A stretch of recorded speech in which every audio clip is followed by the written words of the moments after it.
For most people alive today, skipping breakfast feels like a mistake, almost a small act of self-harm. We are told that the day cannot begin properly without food, that the brain needs sugar the moment the sun rises, that discipline means eating on schedule. Yet for the overwhelming majority of our species' existence, there was no table waiting in the morning. There was no grain poured into bowls, no clock dividing hunger into meals. There was only a body that woke up already adapted to uncertainty, already capable of thinking, walking, hunting, gathering, and enduring without immediate nourishment. For tens of thousands of years, morning hunger was not a problem to fix but a condition to function within. If that is true, then the discomfort we fear today may once have been a normal and even necessary part of being human. So what changed inside us? And what did not? Why 90% of human history had no breakfast? Long before fields were planted or ovens were built, morning arrived without promise. In the Paleolithic world, sunrise did not signal a prepared meal, but a change in light and temperature. Air was often cold, ground was damp. The body rose from sleep not to sit, but to move. For small bands of hunter-gatherers, survival depended on attention before abundance. The first task of the day was not eating.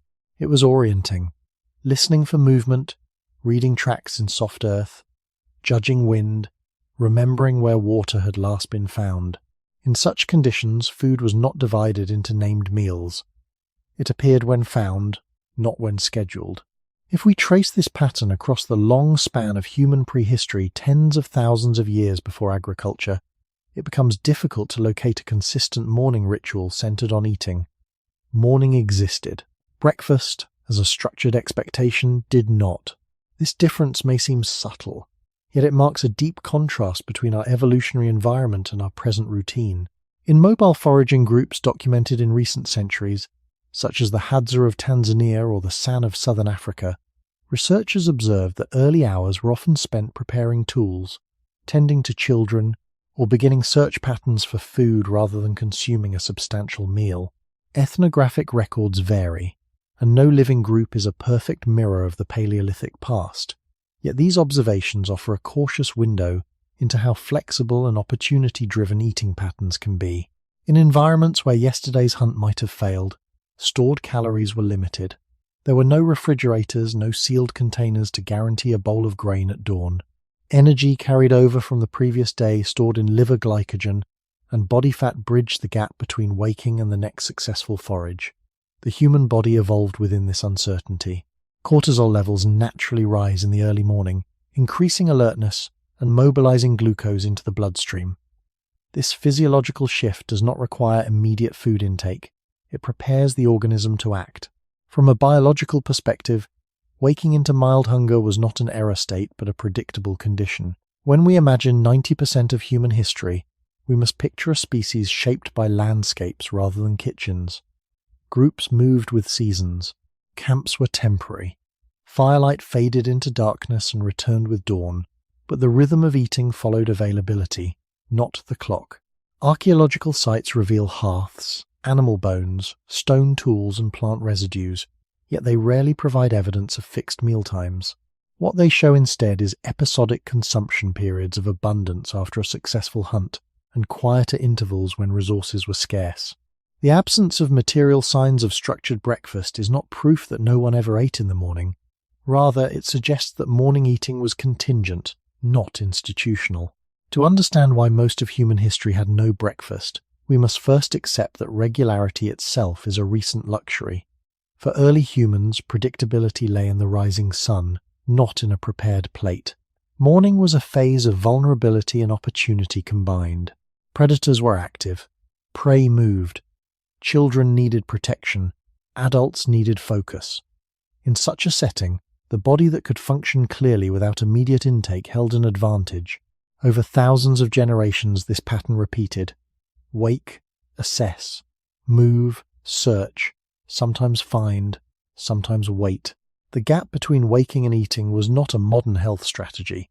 It was the background condition of existence. When we begin our inquiry here, in the cold air of a prehistoric dawn, breakfast appears not as a biological necessity, but as a cultural development layered onto a far older design. The question is not whether humans can eat in the morning. Clearly they can. The deeper question is whether our species was originally structured around that expectation at all. If we remain in that early landscape a little longer, another detail becomes clear. Morning was not only cold and uncertain, it was also light-dependent. Human sleep and waking patterns were shaped by sunrise long before artificial illumination extended our evenings. When the sky began to brighten, the body shifted from rest toward activity under the influence of circadian rhythms that evolved in open environments. Melatonin receded, cortisol rose, heart rate increased slightly. These internal changes occurred whether food was present or not. In a world without storage technology, the first hours of daylight were often valuable for movement rather than consumption. Tracks were easier to read in fresh ground. Animals were active before heat intensified. Plants glistened with dew, making certain edible leaves easier to locate. Time itself had survival value, and eating could wait until opportunity aligned. Across much of the Paleolithic, human groups were small and mobile. Carrying capacity mattered. Large stores of grain did not exist because agriculture had not yet begun. Meat, when obtained, was shared and consumed relatively quickly due to spoilage. Tubers and fruits were gathered when found, not pre-portioned for the next morning. The absence of preserved, ready-to-eat food meant that dawn rarely offered a predictable calorie source. Instead, yesterday's intake sustained the body through the early hours. This pattern was not a deliberate fast, it was an ecological reality. When anthropologists examined contemporary foragers, they often found variability rather than routine. Some mornings might include leftovers from a prior hunt. Other mornings began with tool repair or quiet scouting before any food was eaten. Among groups such as the Hadza, men sometimes leave camp shortly after waking to hunt, returning later with meat if successful. Women may gather berries or tubers during the day, not necessarily before noon. These practices are shaped by climate, season, and resource distribution rather than by a fixed cultural mandate to eat upon waking. It is important to approach such comparisons carefully. Present-day foragers live in environments already altered by contact and modern influence. They are not frozen in time. Yet their flexibility offers insight into how eating patterns can function without rigid morning meals. If breakfast were biologically indispensable, we would expect strong evidence that early humans could not perform complex tasks without immediate food. Instead, what we observe is a species capable of walking long distances, tracking animals, and making decisions during periods of mild hunger. The human liver stores glycogen sufficient to maintain blood glucose for several hours after waking. When these stores decline, metabolic pathways shift gradually toward fat utilization. This flexibility likely offered an advantage in landscapes where food arrival was uncertain. The early morning, then, was not structured around satiety but around readiness. Over thousands of generations, waking into partial energy deficit did not eliminate human populations, it shaped them. Selection favored individuals who could remain cognitively functional without immediate intake. Morning hunger was a signal, but not a shutdown. If we project this pattern across the vast timeline of human prehistory, we see that the expectation of a daily, substantial morning meal would have required stable surplus, storage, and social scheduling conditions largely absent for most of our species' existence. The very concept of dividing the day into named meals depends on predictability. In the Paleolithic world, predictability centered on sunlight, migration patterns, and seasonal cycles, not on plates. When we say that 90% of human history had no breakfast, we are not claiming that no one ever ate in the morning. We are observing that morning eating was opportunistic, not institutionalized. It was contingent on success, leftovers, or environmental chance. In that sense, the body that greets the dawn without food today is not malfunctioning. It is echoing a pattern far older than agriculture. Understanding this does not tell us what we must do in modern life. It simply grounds the discussion in the long arc of our species, where morning began with light and movement, and food arrived only if the world allowed it. If we slow down even further and look not only at behavior but at structure, another layer appears. The human digestive system does not contain a built-in alarm that demands food at sunrise. There is no organ that resets at dawn and fails if not refilled. Instead, The body carries energy forward across the night in predictable ways. During sleep, the liver releases glucose gradually to maintain blood sugar within a narrow range. Fat tissue supplies additional fuel through slow oxidation. When morning comes, these systems are still functioning. The transition from night to day is not a metabolic collapse, but a shift in emphasis. Activity increases, awareness sharpens, and stored energy continues to bridge the gap until new calories arrive. In evolutionary terms, this bridging capacity was essential. For most of human history, waking did not guarantee immediate access to food. Groups might have to travel several kilometers before finding edible plants. A hunting party might track animals for hours before success. In colder climates, preparation for movement, repairing clothing, tending fire embers, organizing tools could occupy early daylight. These actions required attention and coordination, yet they unfolded before reliable intake. A physiology that demanded food instantly would have been fragile in such settings. A physiology that tolerated delay offered resilience. This resilience can be seen not only in metabolism but in social organization. Paleolithic bands were small, often composed of extended kin networks. Food, when obtained, was commonly shared within the group. Sharing reduces individual predictability. One person's successful hunt might feed many. Several days of limited success might thin portions for all. Under these conditions, it would have been difficult to maintain a fixed morning meal for each individual. Instead, distribution followed availability. The social rhythm of eating emerged after procurement, not before it.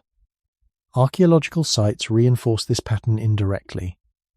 Hearths show repeated use across seasons.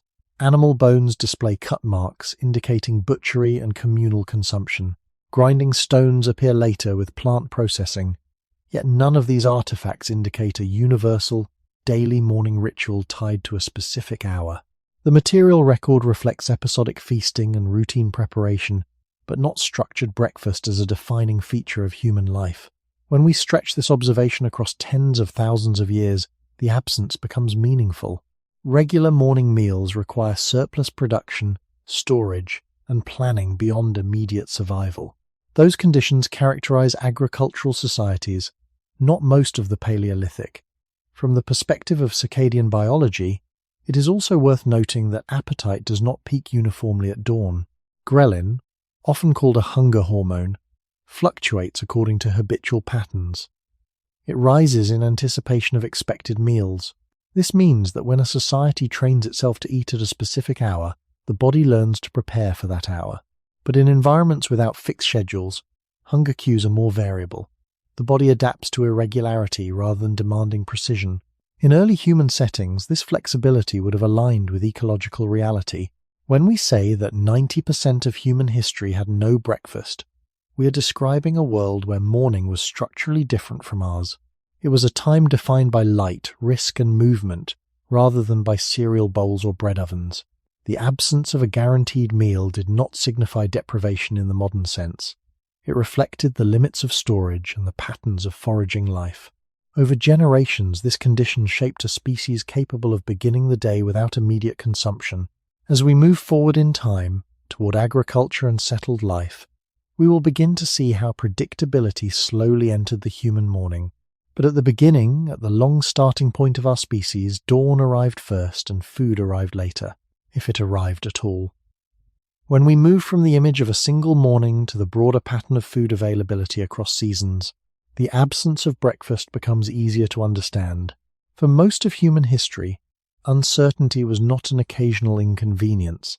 It was the default ecological condition. Wild animals migrate. Plant foods ripen briefly and then disappear. Weather shifts without warning. In such an environment, the central challenge was not organizing meals by the clock but navigating fluctuations in supply. A fixed morning meal presumes continuity, that food gathered yesterday can be reliably stored and consumed tomorrow at a chosen hour. Yet for tens of thousands of years, this continuity was fragile or absent. In mobile hunter-gatherer societies, success varied daily. A hunting party might return with large game one afternoon and nothing the next. A patch of edible roots might sustain a group for several days, then be exhausted. This variability meant that energy intake clustered around opportunity rather than routine. When abundance occurred, consumption often increased accordingly. When scarcity followed, intake decreased. The body adapted to these cycles not through conscious planning but through metabolic flexibility. The human organism can shift between carbohydrate and fat as primary fuel sources. It can conserve energy during low intake and mobilize reserves during activity. These capacities make sense in a world where predictability is rare. In that world, expecting a consistent breakfast each morning would have been biologically unrealistic. Ethnographic observations support this broader pattern. Among groups such as the Hadza, daily caloric intake can fluctuate considerably depending on season and hunting success. The Jew, Hoansi of the Kalahari, have also been described as experiencing periods of relative abundance followed by leaner intervals. While modern conditions influence these communities, the variability itself reflects a long-standing ecological logic. Food is encountered, processed, and shared when available. It is not guaranteed at sunrise. This pattern extends beyond Africa. Archaeological evidence from Upper Paleolithic Europe reveals cycles of occupation and abandonment at sites linked to migrating herds. Human groups followed animals across landscapes, adjusting their movements to the rhythms of prey. Under such conditions, daily structure revolved around tracking and timing migration, not around preparing a morning meal at a fixed hour. Even in regions with abundant plant foods, seasonality limited what could be harvested at any given time. Berries might be plentiful for weeks and then vanish. Nuts required gathering and cracking, often later in the day after travel. Tubers required digging and processing. None of these tasks align naturally with a universal breakfast schedule. They align with opportunity. From a demographic perspective, early human groups were small, often fewer than 50 individuals. Smaller populations are more vulnerable to fluctuations in food supply. Sharing mitigates risk but does not eliminate scarcity. In such systems, morning hunger would not have signaled abnormality. It would have been an anticipated part of life in certain periods. The body's response mobilizing stored energy, sharpening attention fits this context. When we imagine 90% of human history, we must imagine long stretches without agriculture, refrigeration, or surplus grain. In that long arc, uncertainty structured daily life. Meals were events, not appointments. Food was encountered, not summoned. The idea of breakfast as a daily certainty requires a stability that most humans did not possess for the majority of our existence. To understand why breakfast was absent for so much of our past, we must first recognize that the stability required to sustain it had not yet been built. If food uncertainty was the background condition, then the human day unfolded under a different logic than our own. The modern schedule assumes continuity, that the calories consumed yesterday will be replaced tomorrow at roughly the same hour. In the Paleolithic world, replacement depended on landscape, weather, migration, and luck. The gap between waking and eating was not a deviation from normal life. It was one expression of a larger pattern in which intake followed success rather than the clock. This broader instability shaped not only individual metabolism, but group behavior. When resources were unpredictable, planning focused on movement and information rather than on meal timing. Knowledge of water sources, animal paths, and seasonal plant cycles carried more weight than the division of the day into named meals. In such settings, hunger cues were informative signals, not emergencies. A slight emptiness in the stomach in early daylight indicated that yesterday's intake was being used efficiently. It did not demand immediate correction. Over thousands of generations, bodies that could tolerate these intervals without cognitive collapse were more likely to persist. This tolerance was not extreme fasting. It was moderate flexibility within ecological limits. The human brain, though energy-intensive, can function for hours on stored glucose and gradually increasing fatty acids. That capacity aligns with a world in which food might arrive mid-morning, afternoon, or not until the next successful hunt. Ethnographic descriptions from foraging communities reinforce this variability. Among the Hadza, morning activity often precedes substantial intake. Men may leave camp with bows or tools, expecting that food will be acquired later if conditions allow. Women may begin gathering expeditions after preparing children or organizing equipment. Eating can occur when berries are found or when game is secured, not necessarily at dawn. These practices are adaptive responses to shifting supply. They demonstrate that daily life can be organized effectively without a mandatory morning meal. Archaeological records, while silent about specific hours, show repeated occupation layers that correspond to seasonal abundance. Some sites contain dense concentrations of animal bones, suggesting successful hunts and communal consumption. Others reveal lighter remains, indicating periods of reduced intake. This uneven distribution across time suggests that early humans experienced cycles of plenty and scarcity. Under such cycles, instituting a fixed breakfast would have required storage technologies and surplus production that did not yet exist. Without pottery, granaries, or domesticated cereals, maintaining a daily morning ration would have been impractical. The demographic structure of early groups further complicates the picture. Small bands shared food collectively. Distribution depended on what was brought back to camp. If a hunt concluded late in the day, meat might be consumed in the evening. The following morning might begin with minimal leftovers. In warmer climates, spoilage limited how long food could be kept. These constraints reduced the feasibility of saving portions specifically for dawn. Instead, intake clustered around availability and need. When we project this pattern across the long stretch of pre-agricultural time, the conclusion becomes less dramatic and more structural. Breakfast was absent not because early humans rejected it, but because the conditions required to sustain it were rarely present. The world they inhabited did not support regular, scheduled morning meals. It supported mobility, observation, and opportunistic consumption. In that context, waking without food was not a violation of biology. It was an expression of the environment in which biology was shaped. When uncertainty persists over thousands of generations, it does more than shape behavior. It shapes expectation. In a world where food availability rises and falls with season and chance, the human organism does not calibrate itself to fixed hours. It calibrates itself to variability. This distinction is subtle, yet central to understanding why a structured breakfast would have been rare across most of our history. The early morning was one segment within a fluctuating energy landscape. Some days began after a substantial evening meal from a successful hunt, leaving the body well supplied. Other days began after modest intake, requiring careful pacing of effort until new food was obtained. The internal systems that regulate hunger and satiety are designed to respond to patterns over time, not to enforce strict daily symmetry. Hormonal signals, such as ghrelin, rise in anticipation of habitual eating times. When eating times are irregular, these signals adjust accordingly. In a Paleolithic setting, where procurement varied, the body's anticipation would have been flexible rather than locked to dawn. This flexibility aligns with evidence from contemporary foraging groups. Among the Hadza, daily energy intake can differ significantly depending on hunting outcomes and seasonal plant availability. Similarly, the San have been described as adapting their movement and consumption patterns to rainfall and migration cycles. While these communities live in modern contexts influenced by external forces, their adaptive variability reflects ecological principles that likely characterized much of human prehistory. Food arrives when the environment allows, not when the clock demands. From a metabolic perspective, this means that the human body evolved to buffer fluctuations. Liver glycogen provides short-term stability.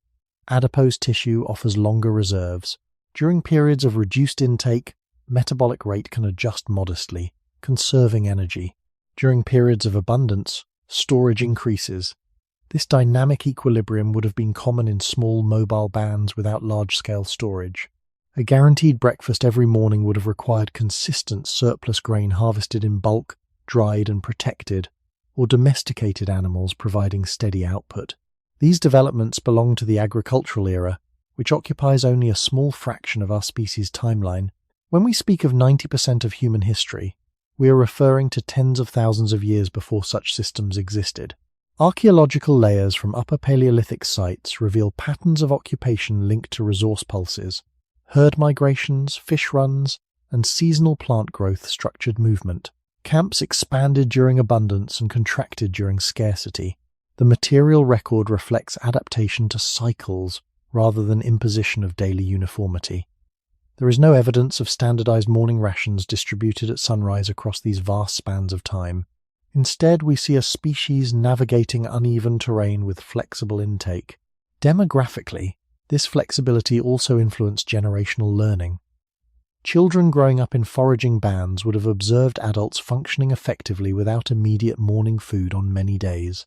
Hunger cues would not have been framed as failure, but as information about the environment. Skills in tracking, tool repair, and cooperation would often precede eating. Over time, such patterns become normalized within cultural memory. When stability eventually increases through agriculture, these patterns begin to shift, but only gradually. To understand why breakfast was absent for most of our past, we must therefore look beyond a single morning and consider the deeper rhythm of uncertainty that defined early human life. In that rhythm, meals were responses to opportunity. Dawn was a signal to begin searching, not a guarantee of nourishment. The absence of breakfast was not an omission. It was a reflection of the world as it was structured for the majority of our existence. If we now turn from living communities to the deeper archive beneath the ground, the question becomes quieter but sharper. Archaeology does not record hours. It records traces: stone, bone, ash, pollen, fragments of plant fiber, residues clinging to tools. From these materials, researchers reconstruct patterns of life, but rarely precise moments of the day.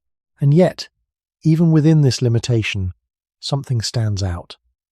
Across Paleolithic sites spanning Africa, Europe, and parts of Asia, we find abundant evidence of food processing and consumption. What we do not find is clear, repeated material proof of a universal morning meal structured around sunrise. Hearths appear layered with ash from repeated fires. Animal bones bear cut marks from butchery. Grinding stones emerge in later periods with plant processing. These remains show that humans cooked, shared, and prepared food. They do not show that this activity was anchored consistently to dawn.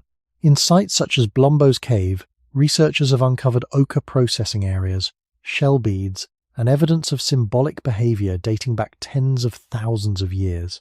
Food remains a present, yet there is no indication of standardized daily meal cycles. Similarly, in European Upper Paleolithic locations like Dolny Viestanis, large accumulations of animal bones suggest communal processing and consumption events. These deposits often indicate episodes of abundance rather than evenly spaced daily rations. The archaeological record reflects clustering periods when game was successfully hunted and consumed in quantity, rather than the smooth rhythm implied by a fixed breakfast routine. This absence does not prove that early humans never ate in the morning.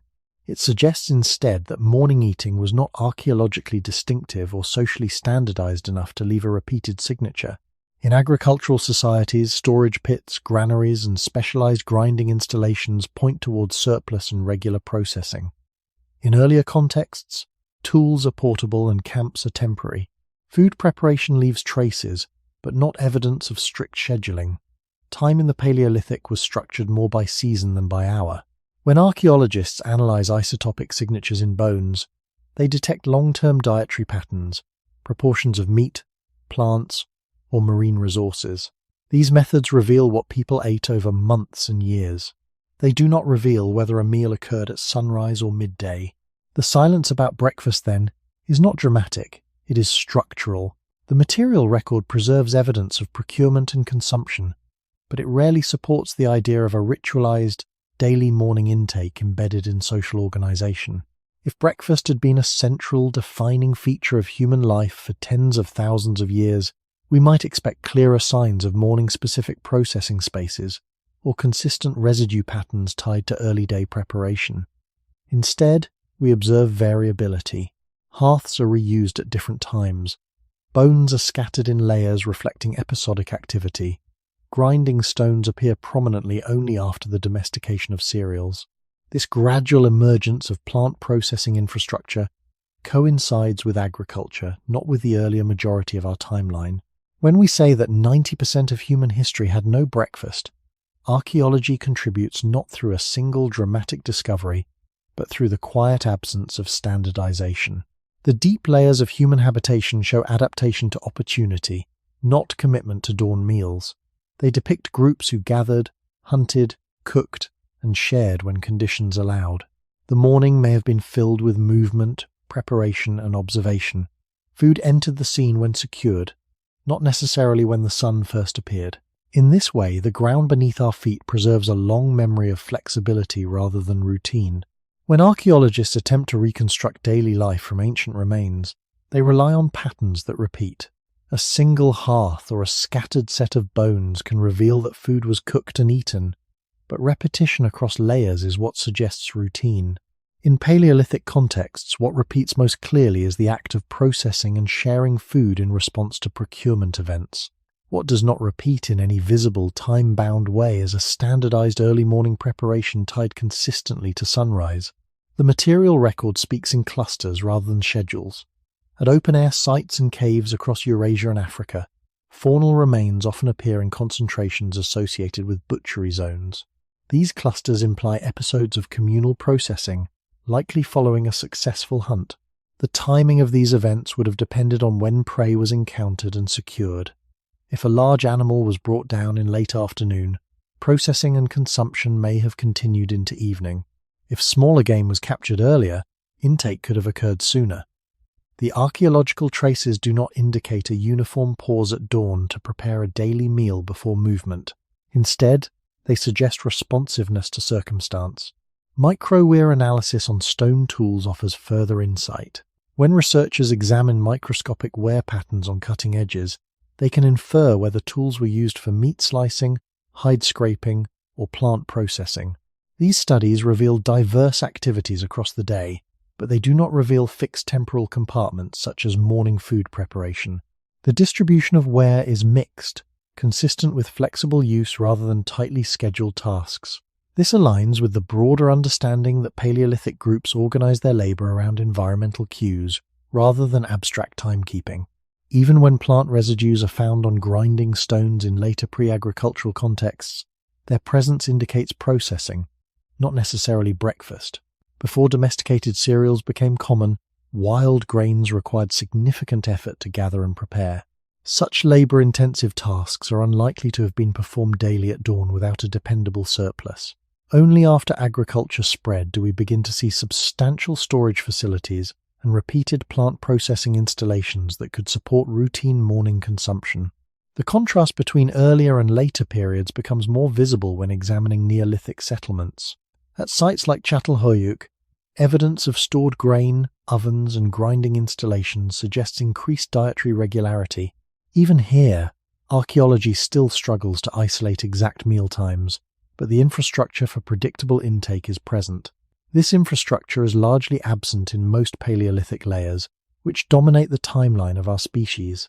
The silence about breakfast, then, is not a dramatic void but a patterned one. Across tens of thousands of years, the archaeological archive shows procurement, sharing, and processing tied to ecological opportunity. It does not show clear, repeated architectural or material features dedicated to a universal morning meal. Time in these contexts was measured in seasons, migrations, and life stages rather than in hourly divisions. Without storage and surplus, dawn would not have reliably presented a prepared ration. From this perspective, the absence of breakfast in 90% of human history is less a claim about individual mornings and more a statement about structural conditions. The archaeological record supports a view of human life organized around variability. Food entered the daily cycle when secured. The sun's return marked light and warmth, not necessarily a plate. In the deep layers beneath agricultural civilization, routine morning meals leave little trace because the conditions required to sustain them were not yet established. There is another way archaeology speaks, and it is through absence stretched across scale. When patterns repeat over vast regions and long durations, their consistency becomes meaningful. Across Africa, Europe, and parts of Asia, Paleolithic sites differ in climate and fauna, yet they share certain structural features. Temporary shelters, hearths reused across occupations, stone tools designed for mobility, and food remains reflecting opportunistic procurement.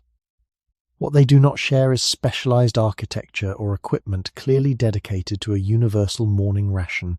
If breakfast had been a deeply rooted, biologically anchored ritual throughout most of our history, we might expect some material signature repeated with similar form across sites. Instead, We observe diversity shaped by ecology rather than uniformity shaped by schedule. Consider the distribution of storage technologies. Substantial storage pits lined to protect grain, large ceramic vessels, permanent granaries emerges prominently only after the domestication of plants. Before this shift, containers were small and portable. Mobility, limited accumulation. Without reliable storage, maintaining a predictable meal at a fixed hour becomes structurally difficult. The archaeological layers from earlier periods reflect this constraint. Food preparation occurs, but the infrastructure for surplus buffering across days is minimal. Dawn in such contexts was not supported by a protected reserve ready to be portioned each morning. Zooarchaeological evidence further reinforces episodic intake. Cut-marked bones, marrow extraction signs, and hearth-associated ash layers often indicate concentrated processing events. These patterns suggest that consumption followed success, not that it was distributed evenly across every sunrise. In some cases, large assemblages imply communal feasting after a significant kill. In others, sparse remains point to leaner intervals. The archaeological story is one of pulses rather than of daily symmetry. Time was thick with seasonality. Herd migrations, fish spawning runs, fruiting cycles, these structured human movement and settlement. Camps expanded near abundant resources and contracted when supplies dwindled. Within such a framework, meals responded to availability. A guaranteed breakfast presumes continuity across nights.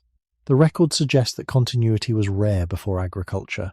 Even when examining micro-residues on tools or dental calculus preserved in ancient teeth, researchers can identify dietary components but not standardized morning behavior. Chemical signatures reveal what was consumed over weeks and months. They remain silent about dawn rituals. This silence, repeated across continents and millennia, becomes an indirect form of evidence. It suggests that daily life was organized around acquisition rather than appointment. The deep past does not present us with granaries filled before sunrise or repeated hearth reconstructions, indicating early morning cooking as a distinct, daily event. Instead, it presents a flexible species adapting to fluctuating landscapes. When we place this archaeological continuity beside the modern assumption that breakfast is biologically essential, the contrast grows clearer. For most of our timeline, the physical conditions necessary to sustain a reliable morning meal surplus production, secure storage, sedentary living were absent. The ground preserves a memory of mobility and adaptation, not of scheduled dawn nourishment. This does not mean early humans never ate in the morning. It means that morning eating was contingent, not foundational. Across the long arc that constitutes 90% of human history, the archaeological record aligns with a world in which food arrived when found. Sunrise marked the return of light and opportunity. The plate, as a daily certainty, belonged to a future that had not yet begun. If we step away from the ground and return to the body itself, another question emerges. Does the human organism behave as though it expects food the moment the eyes open? Or does it behave as though it was shaped to bridge the space between night and acquisition? The early morning is governed by internal rhythms that evolved long before agriculture. As light reaches the retina, signals travel to the brain's suprachiasmatic nucleus, adjusting hormonal patterns that prepare the body for wakefulness. Melatonin declines, cortisol rises, blood pressure increases slightly. These shifts occur regardless of whether breakfast is present. They are part of a circadian design anchored to sunlight, not to plates. Cortisol, often misunderstood as a stress hormone, plays a practical role in this transition. It helps mobilize glucose from liver glycogen stores, ensuring that the brain receives fuel during the first active hours of the day. This mechanism allows cognitive function to continue without immediate external intake.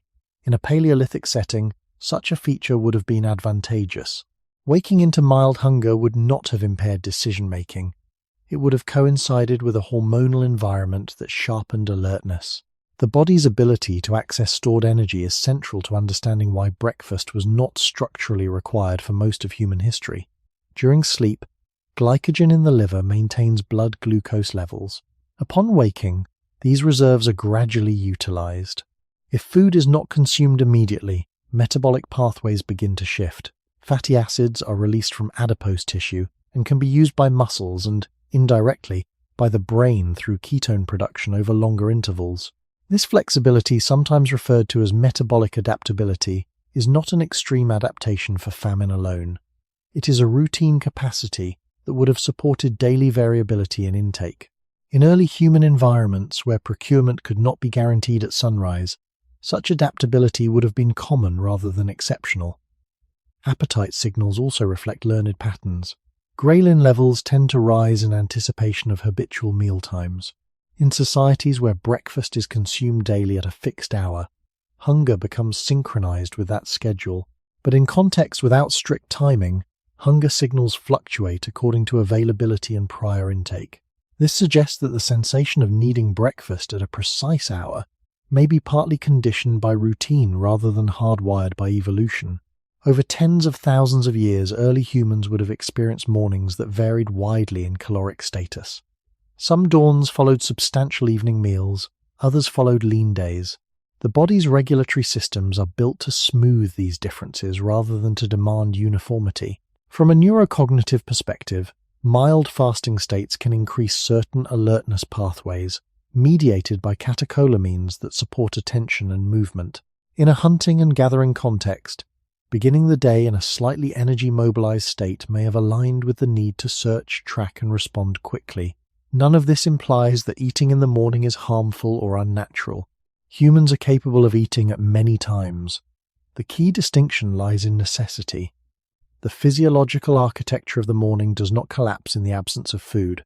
It activates processes that were likely selected in environments where dawn did not reliably provide nourishment. When we consider that 90% of human history unfolded under these conditions, the body's design appears less centered on breakfast and more centered on flexibility. Sunrise triggers readiness, not compulsory consumption. The organism wakes prepared to act, drawing from reserves until the world yields food. In this light, the absence of breakfast across most of our past reflects not deprivation but alignment between environment and physiology. If the early morning body is designed to mobilize stored energy, then the absence of immediate food is not a gap but a continuation.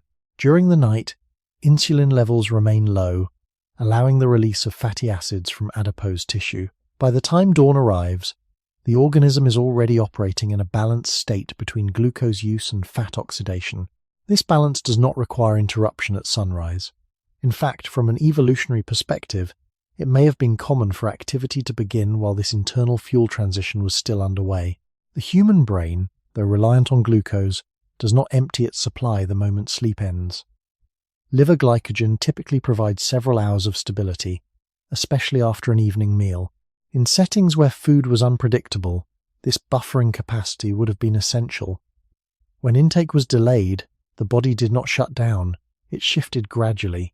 Muscles increase their use of fatty acids. Over longer intervals without food, small amounts of ketone bodies begin to supplement brain energy needs. These processes are not extreme emergency responses. They are ordinary metabolic pathways, likely exercised frequently across the long span of foraging life. This metabolic flexibility also intersects with insulin sensitivity. In environments characterized by intermittent intake, cells remain responsive to insulin signals. Glucose can be efficiently stored and later released.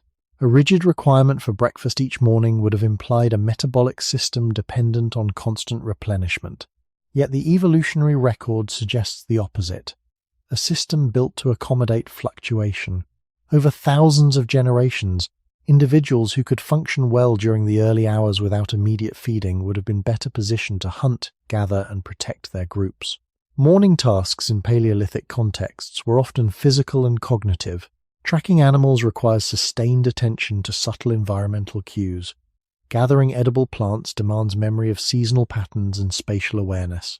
These activities could begin before significant intake, because the body's overnight reserves were sufficient to support them. If breakfast had been biologically mandatory at dawn, such tasks would have been repeatedly impaired across human history. There is little evidence that early humans were universally incapacitated each morning until food was consumed. Appetite itself is shaped by rhythm and habit. In modern societies, where breakfast is culturally reinforced, the sensation of hunger often aligns with social expectation. When individuals alter their routine, hunger patterns adjust over time. This adaptability suggests that morning appetite is partly entrained by behavior rather than fixed by ancient necessity.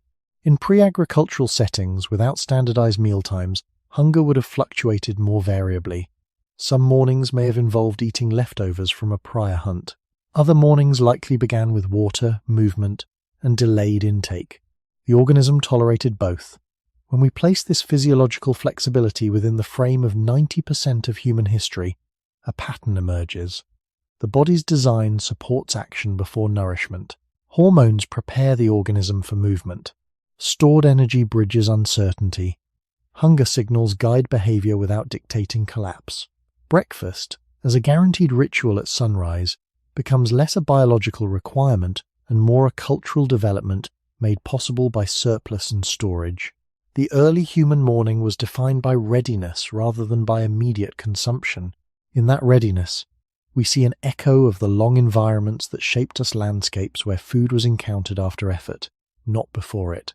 There is one more layer to consider within the morning body, and it concerns perception rather than fuel alone. Hunger is not a single signal but a constellation of sensations shaped by context. In stable modern environments, hunger at dawn is often interpreted as a warning that performance will decline without immediate intake. Yet in ancestral settings, that same sensation would have been interpreted differently. It was not a sign that something was wrong. It was information about energy balance within a landscape where acquisition required effort. The nervous system integrates internal cues with external demands. When food is reliably available, appetite synchronizes with expectation. When availability fluctuates, appetite becomes more elastic. This elasticity is part of the organism's broader regulatory intelligence. Neurochemically, early waking involves the activation of systems associated with alertness and motivation. Dopaminergic pathways linked to goal-directed behavior increase as the body transitions from sleep. This rise does not depend on breakfast. It depends on light and circadian timing. In foraging contexts, the early hours likely combined mild energy mobilization with heightened attention. A body slightly fueled by overnight reserves but not fully fed may have experienced a sharpened focus oriented toward procurement. This is not a romanticization of hunger. It is a recognition that moderate fasting states are within the normal operating range of human physiology. When repeated across generations, such states cease to be exceptional. They become background conditions. From a developmental perspective, children growing up in pre-agricultural societies would have observed adults beginning tasks without ritualized morning meals. Their expectations of what is normal would have aligned with environmental variability. Cultural reinforcement of breakfast as indispensable did not exist because the structural conditions to support it were absent. Instead, skills in tracking, gathering, and cooperation were transmitted across generations within a framework where eating followed opportunity. The body and culture co-adapted to uncertainty. It is also important to distinguish between extreme deprivation and ordinary variability. Prolonged starvation carries clear risks, but short intervals between waking and eating spanning several hours fall well within human metabolic tolerance. For most of our species' timeline, such intervals were common. The organism's design reflects this history. Hormonal shifts at dawn prepare for action. Energy stores are accessed smoothly. Cognitive function remains intact. When we examine these mechanisms together, the image of the morning shifts. It is not a fragile window requiring immediate reinforcement. It is a transition period engineered by evolution to bridge night and acquisition. The idea that breakfast must occur to stabilize the body does not align neatly with this deeper architecture. Instead, breakfast appears as a later overlay made possible by agriculture, storage, and social scheduling. In the long pre-agricultural era that constitutes roughly 90% of human history, dawn was shaped by light, movement, and vigilance. The absence of guaranteed food at that hour did not contradict biology. It reflected the ecological realities that molded it. To understand the origins of breakfast, then, we must continue forward in time to the moment when stability entered the human morning. If the body can function without immediate food at dawn, the next question concerns the mind. How does mild morning hunger influence attention, perception, and decision-making? In modern contexts, hunger is often framed as a cognitive liability. We associate an empty stomach with irritability or distraction. Yet across most of human history, early hours were frequently navigated without guaranteed intake. If mild hunger had consistently impaired cognition, the survival prospects of small foraging groups would have been compromised. Instead, what emerges from evolutionary reasoning and physiological research is a more nuanced picture. The human nervous system is sensitive to energy status, but it is also responsive to motivational signals. When energy availability declines modestly, certain neurochemical pathways become more active. Catecholamines, such as norepinephrine, can increase alertness and readiness for action. This response does not require starvation. It can occur during ordinary intervals between meals. In a foraging environment, waking into slight hunger may have aligned with a state of heightened environmental scanning. Attention directed outward toward tracks, sounds, or movement would have been advantageous before food was secured. Anthropological observations of contemporary hunter-gatherer groups provide indirect insight into this dynamic. Among the Hadza, early day hunting excursions often begin before substantial caloric intake. Men may leave camp equipped with bows, anticipating that food will be acquired later. The cognitive demands of tracking and coordinating with others are significant. These tasks require memory, spatial reasoning, and sustained concentration. The fact that such activities regularly occur without structured breakfast suggests that moderate morning fasting does not inherently undermine performance. Instead, it appears compatible with complex behavior when embedded in a broader ecological pattern. From a neurobiological standpoint, short-term fasting can influence signaling molecules that regulate attention and mood.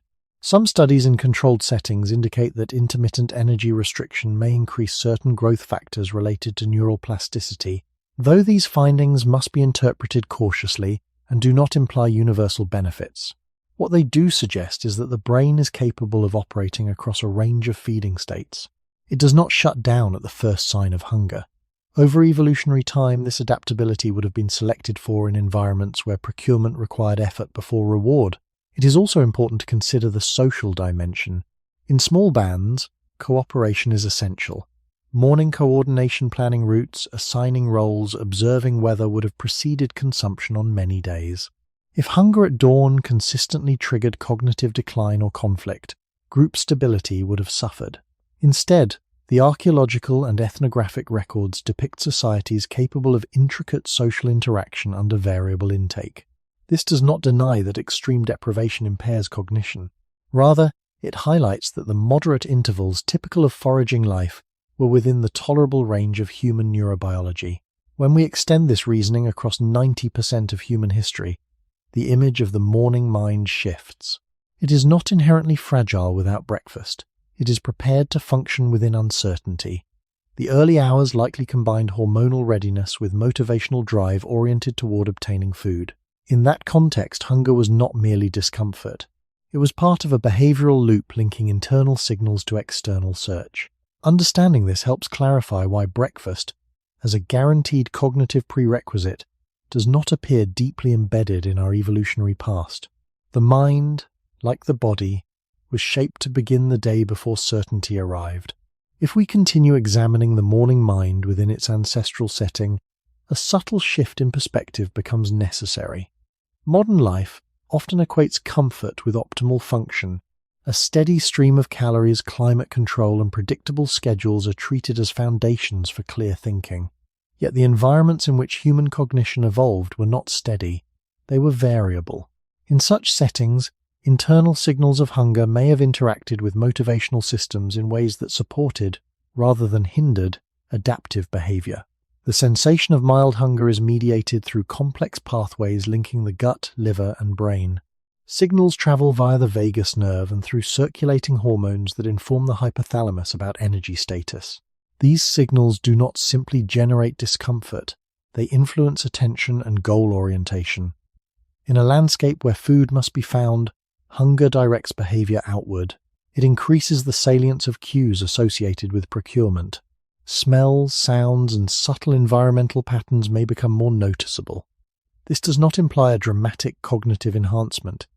It suggests a recalibration of priorities.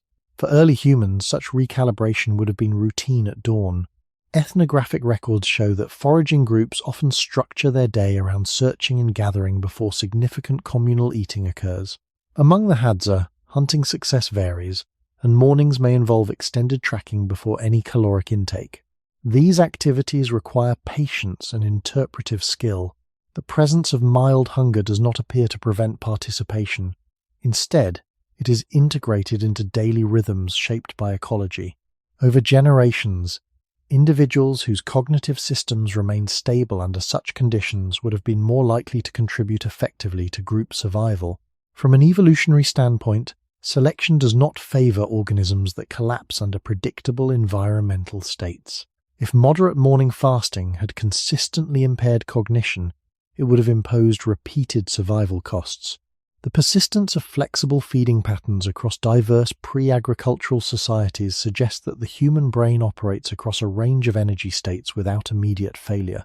Laboratory studies in modern populations indicate that short intervals without food can alter mood or concentration in some individuals, particularly when habituated to frequent meals. Yet habituation itself is shaped by environment. When meal timing is consistent, the body anticipates intake at specific hours. When timing is variable, anticipation spreads across broader windows. This plasticity underscores that the morning experience of hunger is not a fixed evolutionary constant, it is partly conditioned by routine. In the long arc of 90% of human history, routine was defined more by season and movement than by clock time. The mind adapted accordingly. It is also worth considering that early human tasks were not identical to modern cognitive demands. Tracking animals or identifying edible plants relies heavily on perceptual acuity, memory of landscape, and social coordination. These forms of cognition may interact differently with mild energy deficits than tasks involving prolonged sedentary abstraction. This distinction does not romanticize the past. It recognizes that brain and environment co-evolved. When dawn arrived in a foraging camp, it signaled the need to engage with terrain and community. Hunger at that hour was part of the ecological conversation between body and world. The absence of a guaranteed breakfast did not mean absence of mental function. It meant that cognition was calibrated to operate within uncertainty. As we move forward in history towards settled agriculture and structured labor, this calibration will encounter new conditions. But in the long beginning, the morning mind was shaped not by certainty of food, but by the necessity of finding it. There is a final dimension to the morning mind that emerges when we consider not only individuals, but groups. Human survival has always depended on coordination. Hunting large game, gathering dispersed resources, protecting children, and navigating unfamiliar terrain all require cooperation. In such contexts, the early hours of the day would have been a time for alignment, sharing information, interpreting signs, deciding where to move. If mild hunger at dawn had consistently disrupted mood, judgment, or trust, it would have introduced friction into these fragile social systems. Over thousands of generations, traits that stabilize group interaction under ordinary variability would have been favored. This suggests that the human nervous system is capable of maintaining social coherence during short intervals without food. Emotional regulation is influenced by energy balance, yet it is also shaped by long adaptation to environmental patterns. In a foraging context where breakfast was not guaranteed, emotional stability could not depend on immediate feeding. It depended on resilience within fluctuation. Ethnographic accounts of groups such as the Hadza and the San describe mornings structured around preparation and movement rather than communal eating. Conversations about hunting plans, tool maintenance, and route decisions often precede substantial intake. These observations do not imply that hunger never influenced mood. They suggest that mild morning hunger was integrated into daily life without destabilizing it. The group functioned because individuals were accustomed to beginning activity before certain nourishment. From a neurobiological perspective, the systems that regulate stress and motivation interact closely with metabolic signals. Cortisol's early morning rise increases vigilance. Dopamine pathways orient behavior toward goals. These systems evolved in environments where reward food followed effort. Beginning the day with action rather than consumption aligns with this pattern. The brain anticipates procurement, not passive receipt. In such a framework, hunger becomes part of the motivational loop connecting effort to reward. It signals the need to engage, not to withdraw. This does not suggest that chronic deprivation is beneficial. Extended starvation clearly harms cognition and health. The distinction lies in scale and frequency. Short intervals between waking and eating, repeated across generations in ecological settings characterized by variability, fall within the range of normal human experience. Over time, cultural memory and physiology co-adapt to that range. Children raised in such contexts would not interpret a few hours without food as crisis. They would observe adults functioning, planning, and cooperating in its presence. When we project this pattern across the long span that constitutes roughly 90% of our species' history, a consistent image forms. The early human morning was socially active, cognitively engaged, and often unfed. Hunger did not suspend coordination. It coexisted with it. Only later, with the rise of agricultural surplus and structured labor schedules, would eating upon waking become normalized and eventually moralized. In the deep past, the mind was not organized around breakfast as a prerequisite for clarity. It was organized around the tasks required to secure food in the first place. Understanding this helps explain why the absence of breakfast across most of human history did not undermine human intelligence or cooperation.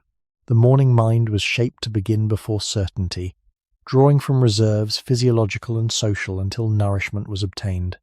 For most of the human story, morning unfolded in motion, but at a certain point, gradual, uneven, and spread across regions, movement began to slow.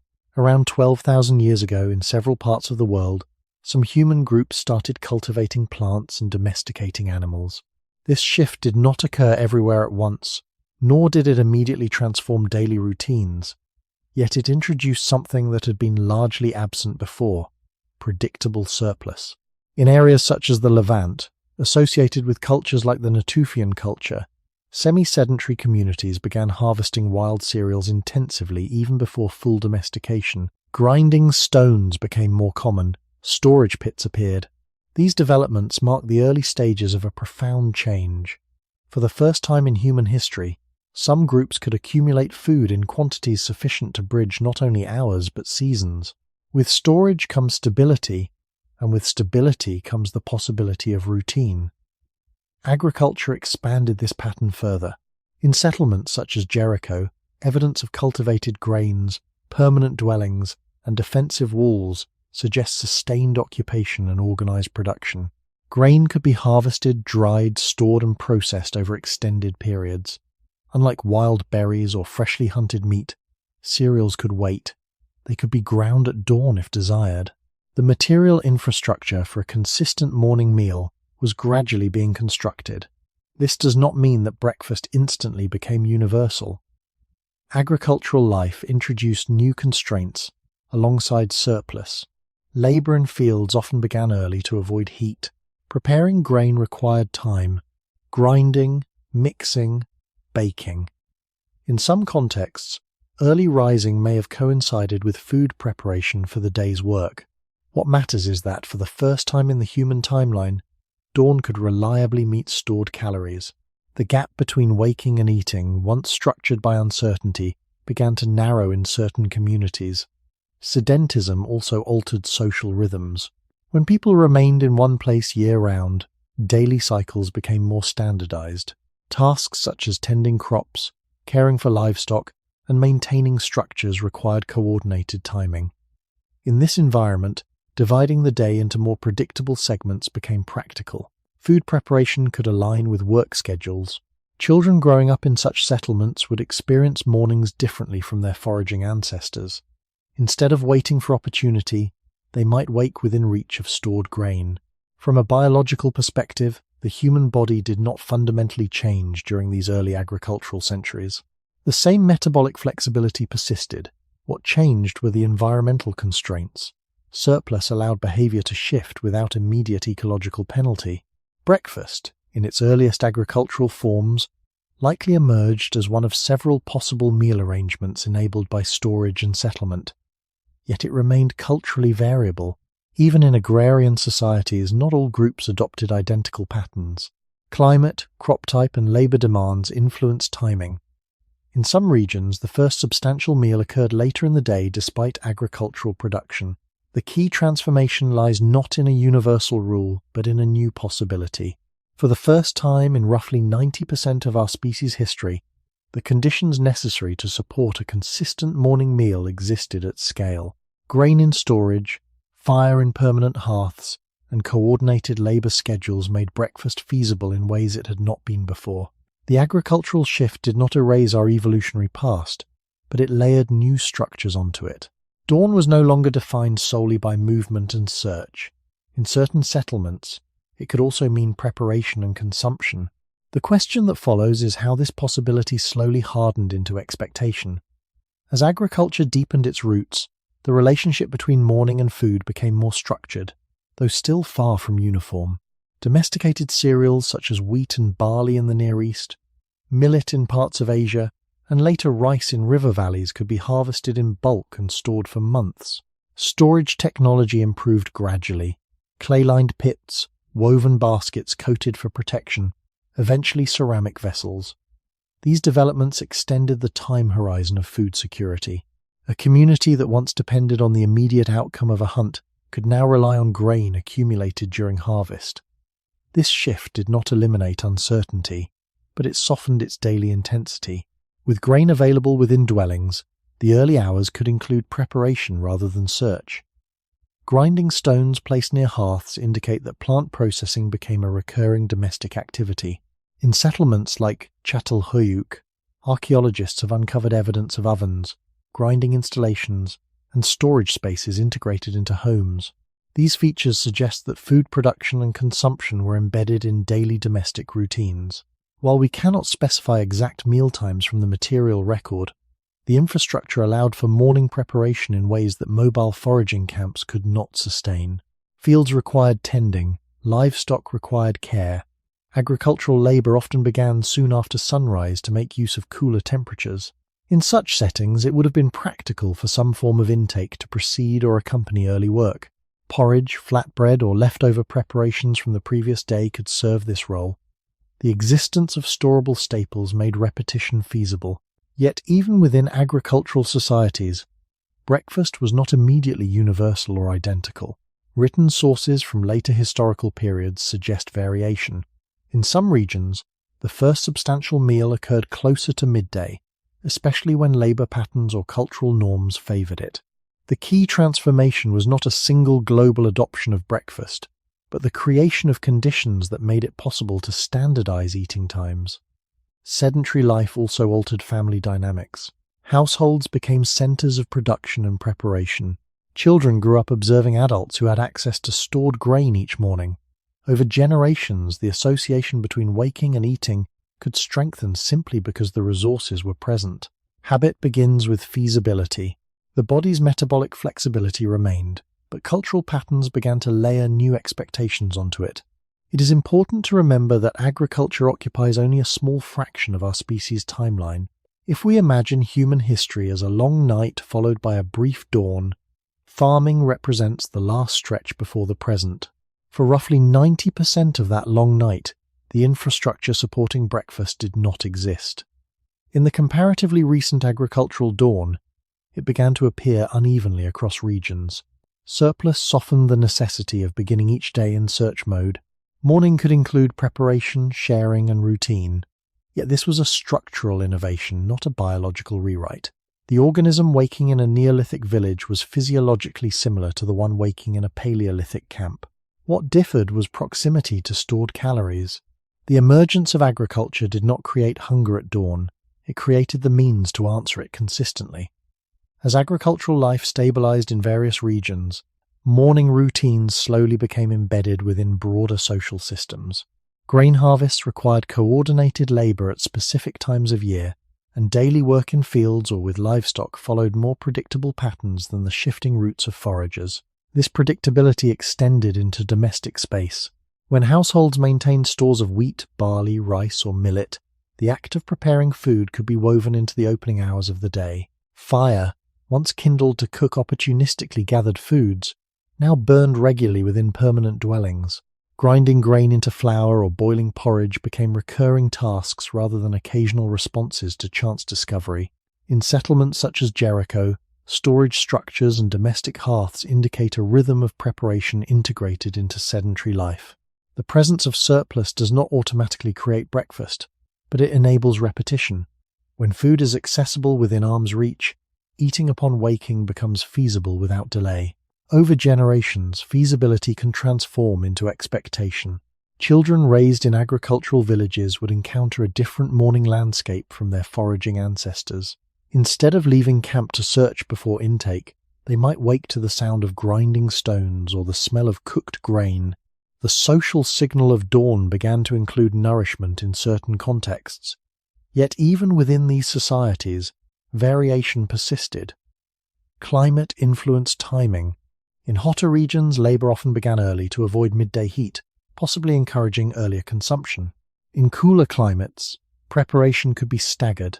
Cultural norms shaped which foods were reserved for which times.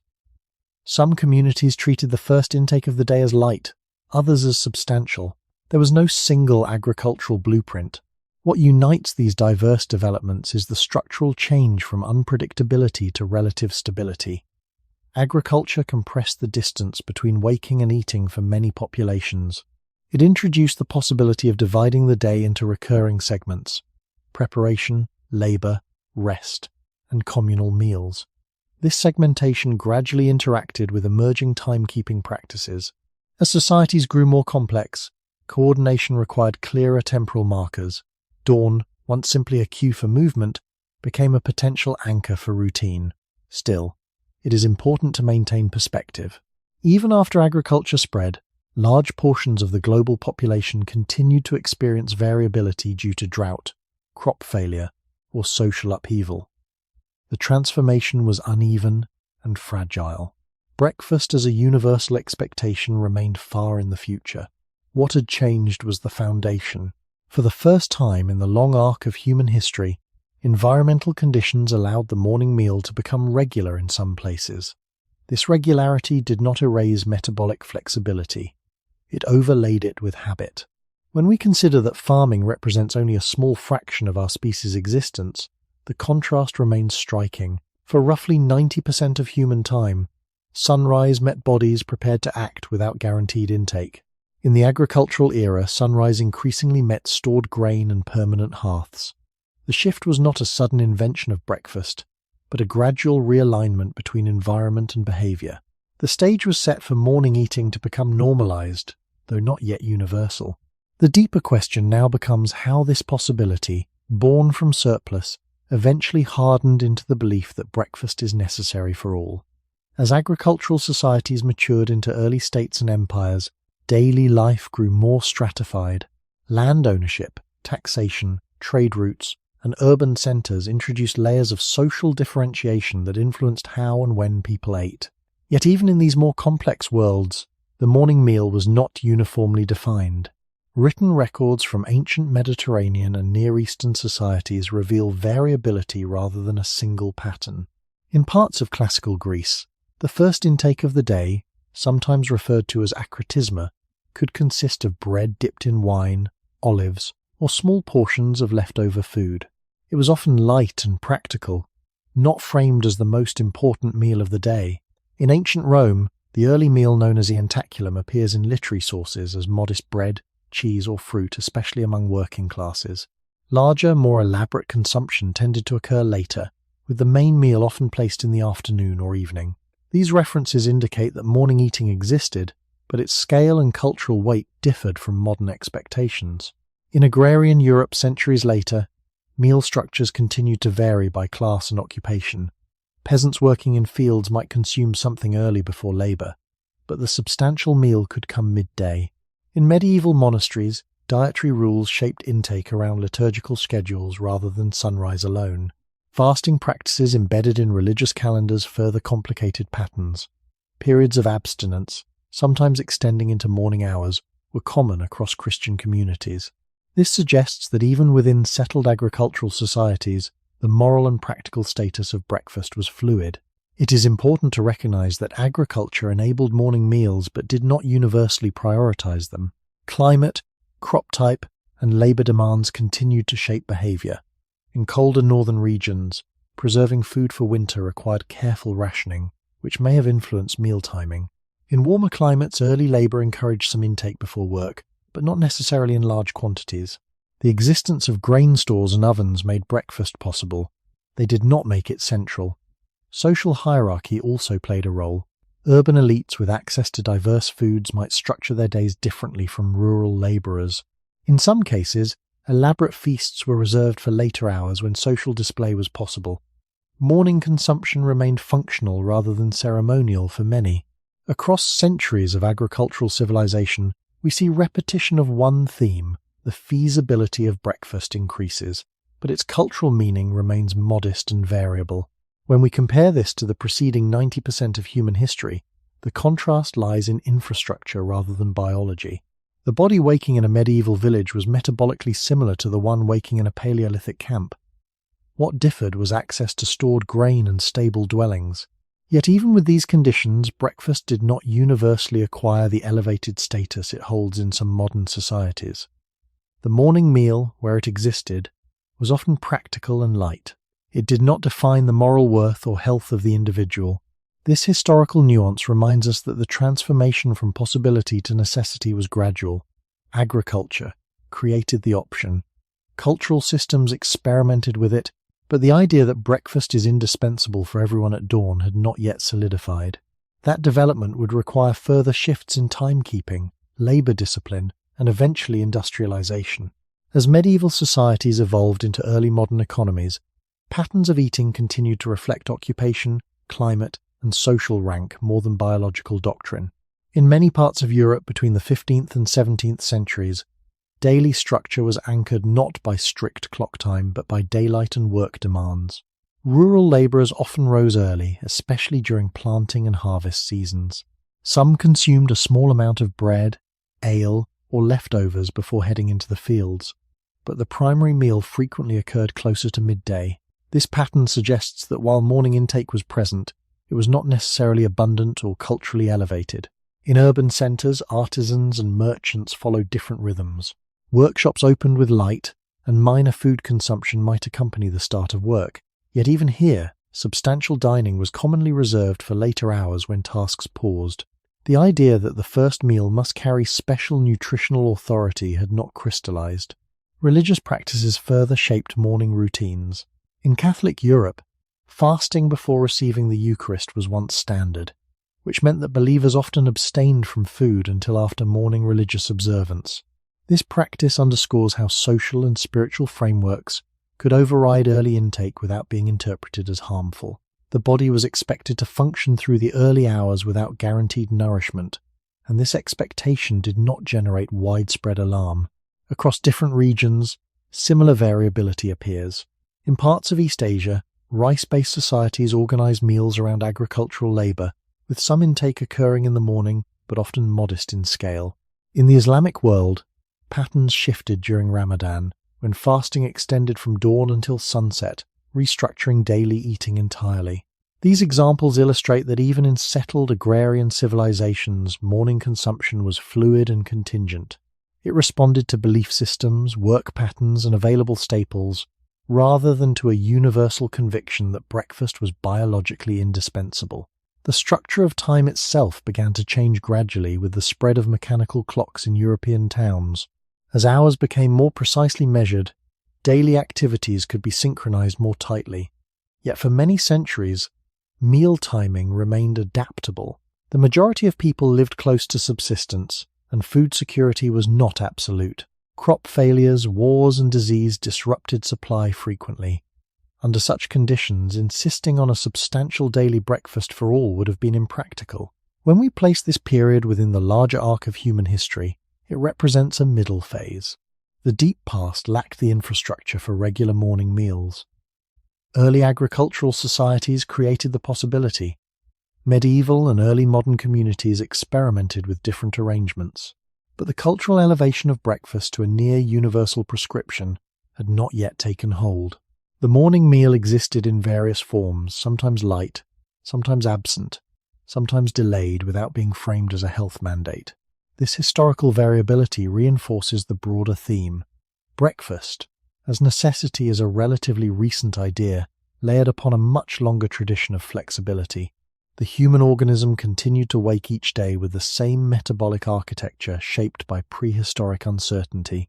What differed was the surrounding social fabric, which increasingly allowed but did not yet require morning consumption. By the 18th and early 19th centuries, another quiet shift was underway, one that did not immediately transform biology but slowly reorganized daily life. Urban centers expanded, trade intensified, and increasing numbers of people worked according to externally imposed schedules rather than seasonal rhythms alone. Yet even within this changing landscape, the morning meal had not yet acquired the fixed, elevated status it would later assume. In many European households, breakfast remained simple and practical. Bread, porridge, small amounts of cheese, tea, or coffee, often consumed quickly before work began. Among rural labourers, the first intake of the day depended heavily on economic capacity.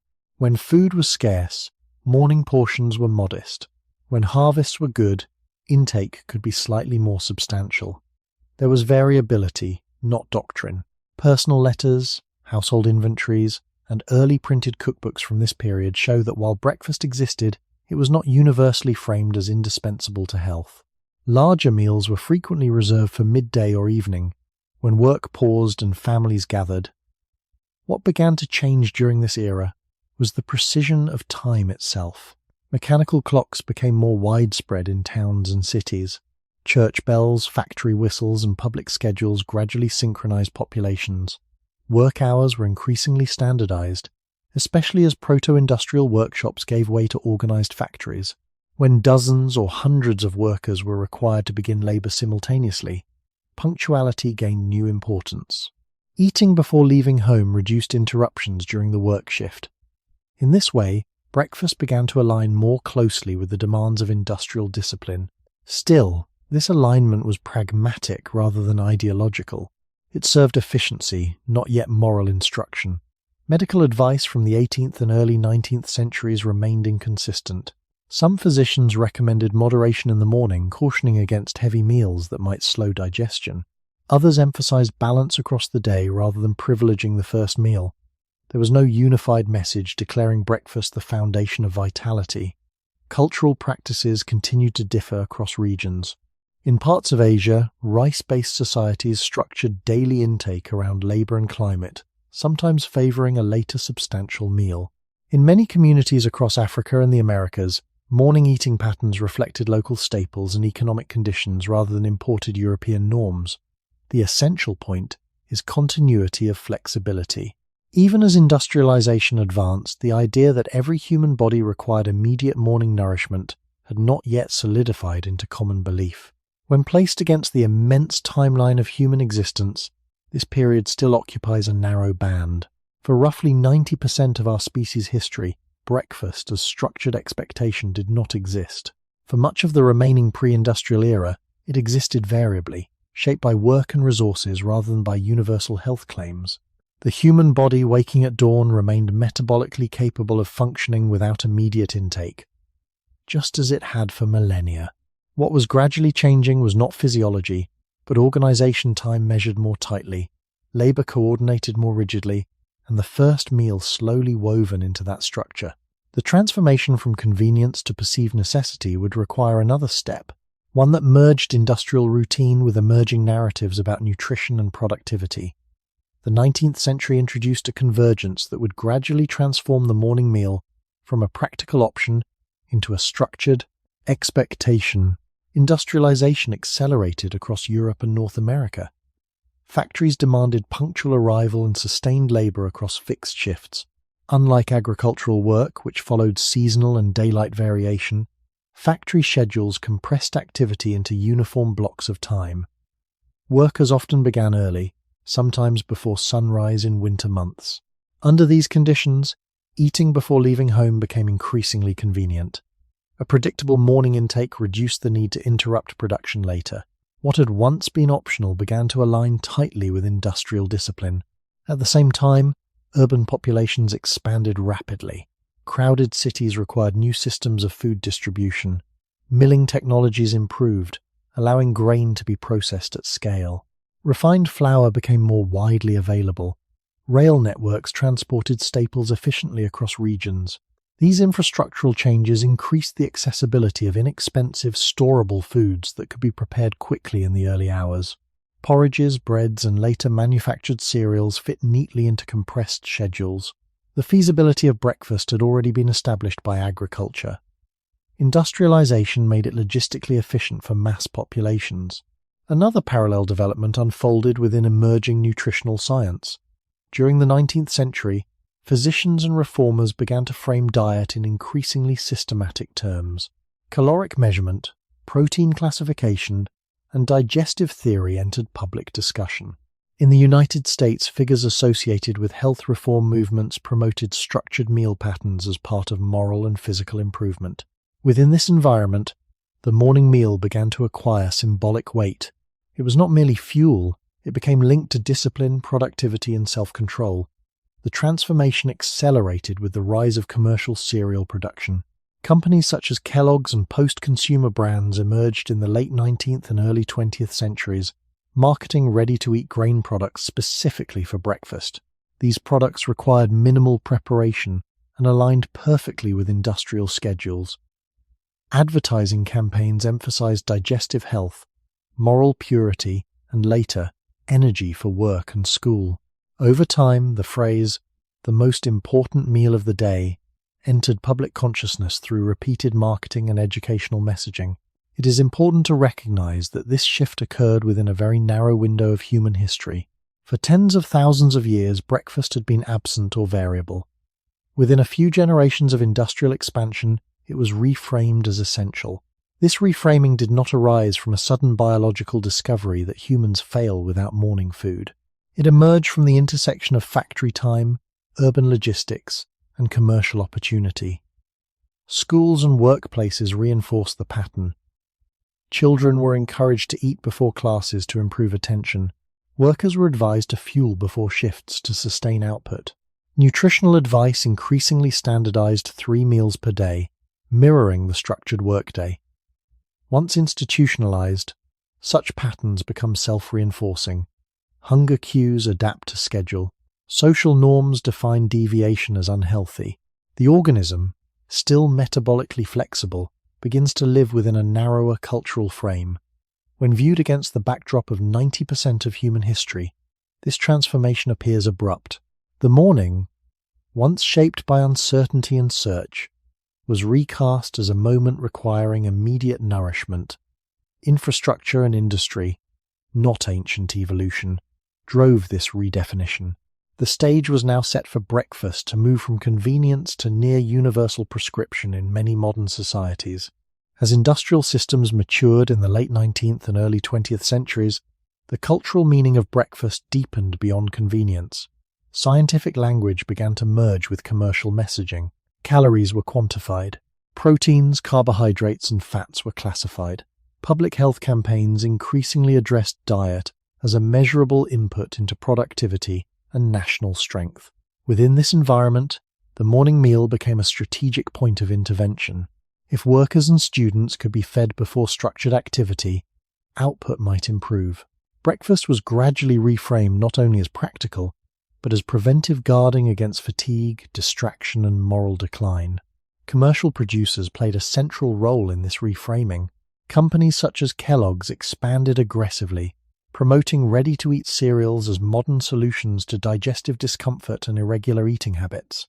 Advertising linked grain-based breakfasts to purity, temperance, and self-discipline, especially within Protestant Reform cultures. Packaging emphasized convenience, cleanliness, and scientific legitimacy. The morning bowl became an emblem of progress, efficient, standardized, and aligned with factory time. This alignment was reinforced in schools.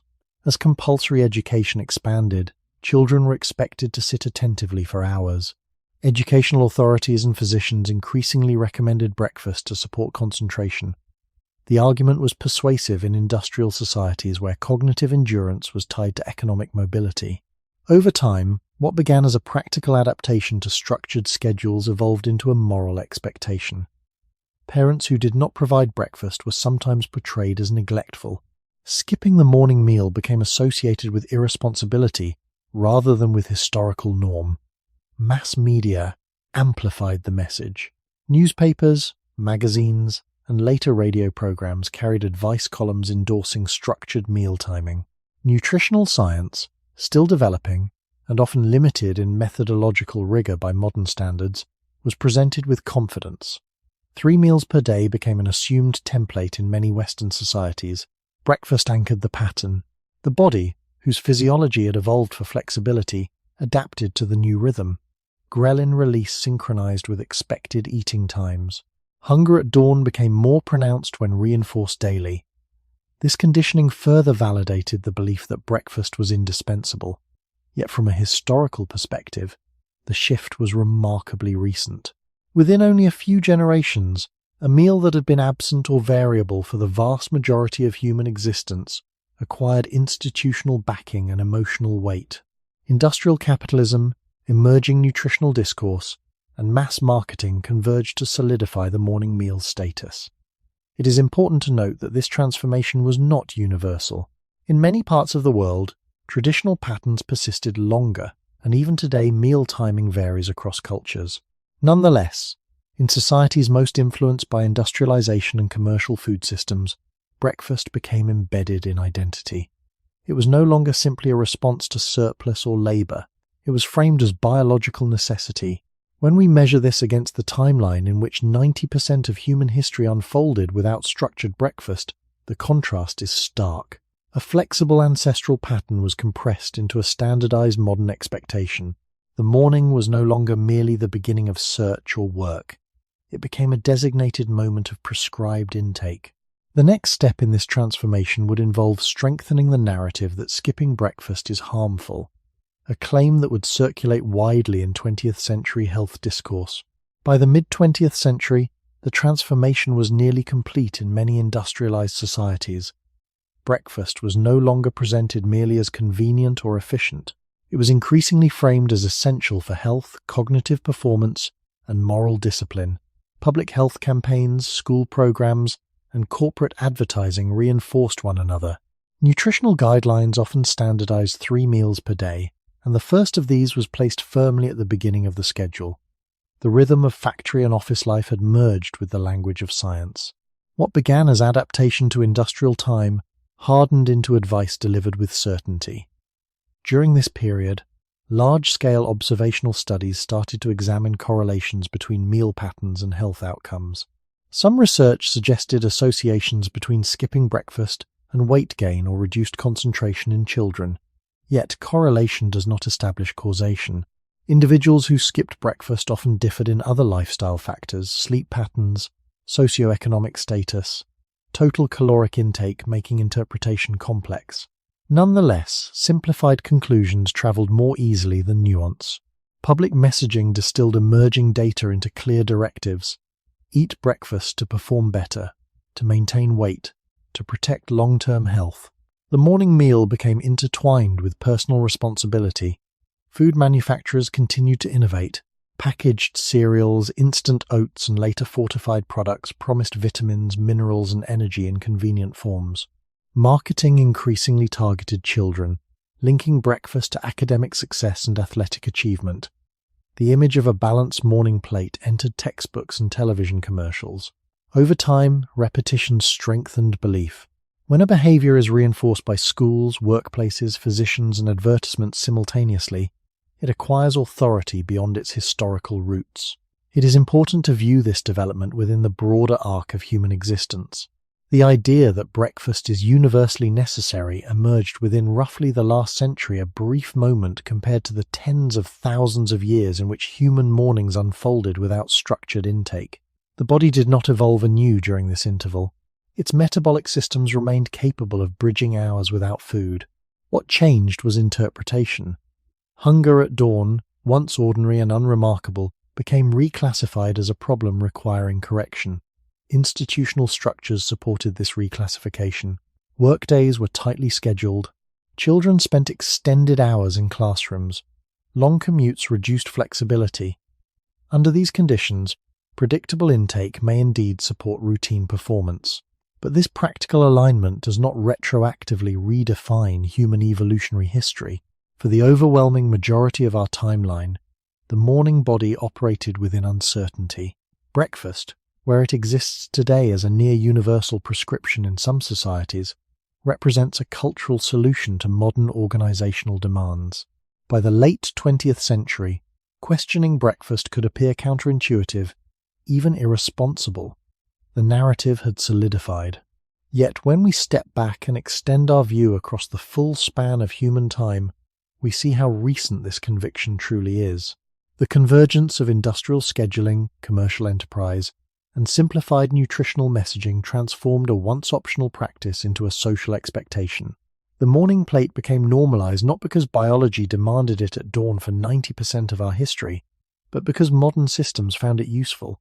Understanding this chronology allows us to separate structural necessity from evolutionary design, and to ask more calmly what the human body was originally shaped to expect when the sun first rises. By the time the 20th century reached its midpoint, breakfast had acquired a narrative force that extended beyond habit or convenience. It was no longer only a meal, it was a statement about health, discipline, and care. The phrase, "the most important meal of the day," circulated widely in English-speaking countries, repeated in classrooms, clinics, and advertisements. What is striking is not simply that the phrase existed, but how quickly it achieved authority relative to the deep span of human history. Within a few decades, a practice that had been absent or variable for roughly 90% of our species' existence was framed as biologically indispensable. This transformation was supported by a particular style of scientific communication. Early nutritional studies often relied on short-term trials or observational data. Some findings suggested that individuals who ate breakfast performed better on certain cognitive tasks or maintained more stable body weight. Yet these studies were embedded in societies already structured around fixed schedules and processed foods. Skipping breakfast in such contexts could correlate with other factors: irregular sleep, higher consumption of refined snacks later in the day, or socioeconomic stress. The complexity of these variables did not always translate into public messaging. Instead, simplified conclusions traveled farther. Breakfast improves attention. Breakfast supports metabolism. Breakfast prevents overeating. These claims, repeated frequently, reinforced one another. Food companies amplified them. Marketing materials highlighted vitamins, iron fortification, and energy claims tailored to parents concerned about their children's school performance. The morning bowl became associated with responsibility and modernity. In many households, providing breakfast was equated with providing care. Schools instituted breakfast programs to address undernutrition in vulnerable populations, an important public health intervention in specific contexts. Over time, however, the nuance between targeted nutritional support and universal necessity blurred. A practice beneficial in certain conditions was generalized across populations. The body, still metabolically flexible from its long evolutionary past, adapted to consistent morning intake when it occurred. Hormonal rhythms synchronized with routine. Hunger signals intensified at expected times. This physiological adjustment further reinforced the impression that breakfast was required. Yet when we widen the lens to encompass tens of thousands of years, the recency of this conviction becomes clear. For most of human existence, dawn met individuals who had not yet eaten. Their survival did not depend on immediate intake, but on mobility, cooperation, and access to stored energy. The modern narrative recast this long-standing pattern as deficiency. It suggested that without breakfast, performance and health would inevitably decline. Such framing reflects the priorities of industrial and post-industrial societies: productivity, punctuality, standardized education, rather than the selective pressures of Paleolithic environments. None of this invalidates the fact that breakfast can be useful or nourishing. It simply separates cultural prescription from evolutionary origin. The belief in breakfast's indispensability emerged within a narrow historical corridor shaped by marketing, public health, and institutional scheduling. Against the vast background of human time, it represents a recent story layered upon a much older design. Understanding this distinction invites a calmer evaluation of what the morning truly requires. As the belief in breakfast solidified during the 20th century, it became increasingly insulated from historical perspective. The statement that breakfast is essential began to function less as a hypothesis and more as an assumption. Health textbooks presented 3 meals per day as standard structure. Popular magazines repeated simplified findings from nutritional research. Over time, questioning the necessity of breakfast could seem contrary to common sense. Yet when examined carefully, the scientific evidence has often been more complex than the slogan suggests. Many observational studies have reported associations between skipping breakfast and outcomes such as higher body mass index, reduced academic performance, or increased risk of metabolic disorders.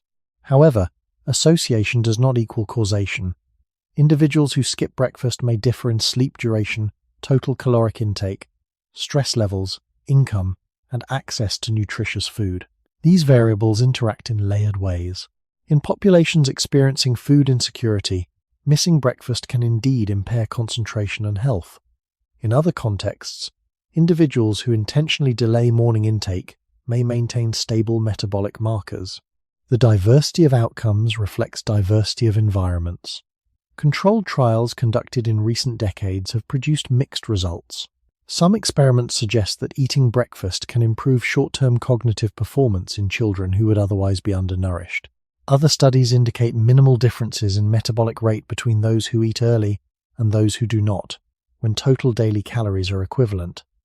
These findings complicate the narrative of universal necessity. They suggest that breakfast may be beneficial under certain conditions, but not biologically mandatory in all cases. The persistence of the stronger claim that breakfast is indispensable for everyone illustrates how cultural reinforcement can outpace nuance. Schools encourage morning meals to ensure attention. Workplaces align schedules around early intake. Food industries continue to market specialized breakfast products fortified with vitamins and minerals. The repetition of these messages shapes expectation. Over time, the body's hunger rhythms entrain to routine. When food arrives at dawn each day, hormonal patterns adjust. If that routine is disrupted, discomfort follows, reinforcing the belief that something is wrong. Yet this discomfort reflects adaptation to habit rather than proof of evolutionary design. When we widen the frame to encompass roughly 90% of human history, we encounter a very different baseline. For tens of thousands of years, dawn frequently arrived without guaranteed nourishment. The human organism did not fail under these conditions. It functioned within them. The modern insistence on breakfast as biological imperative emerges from a specific convergence of industrial scheduling, commercial interests, and selective interpretation of scientific data. Recognizing this does not require rejecting breakfast.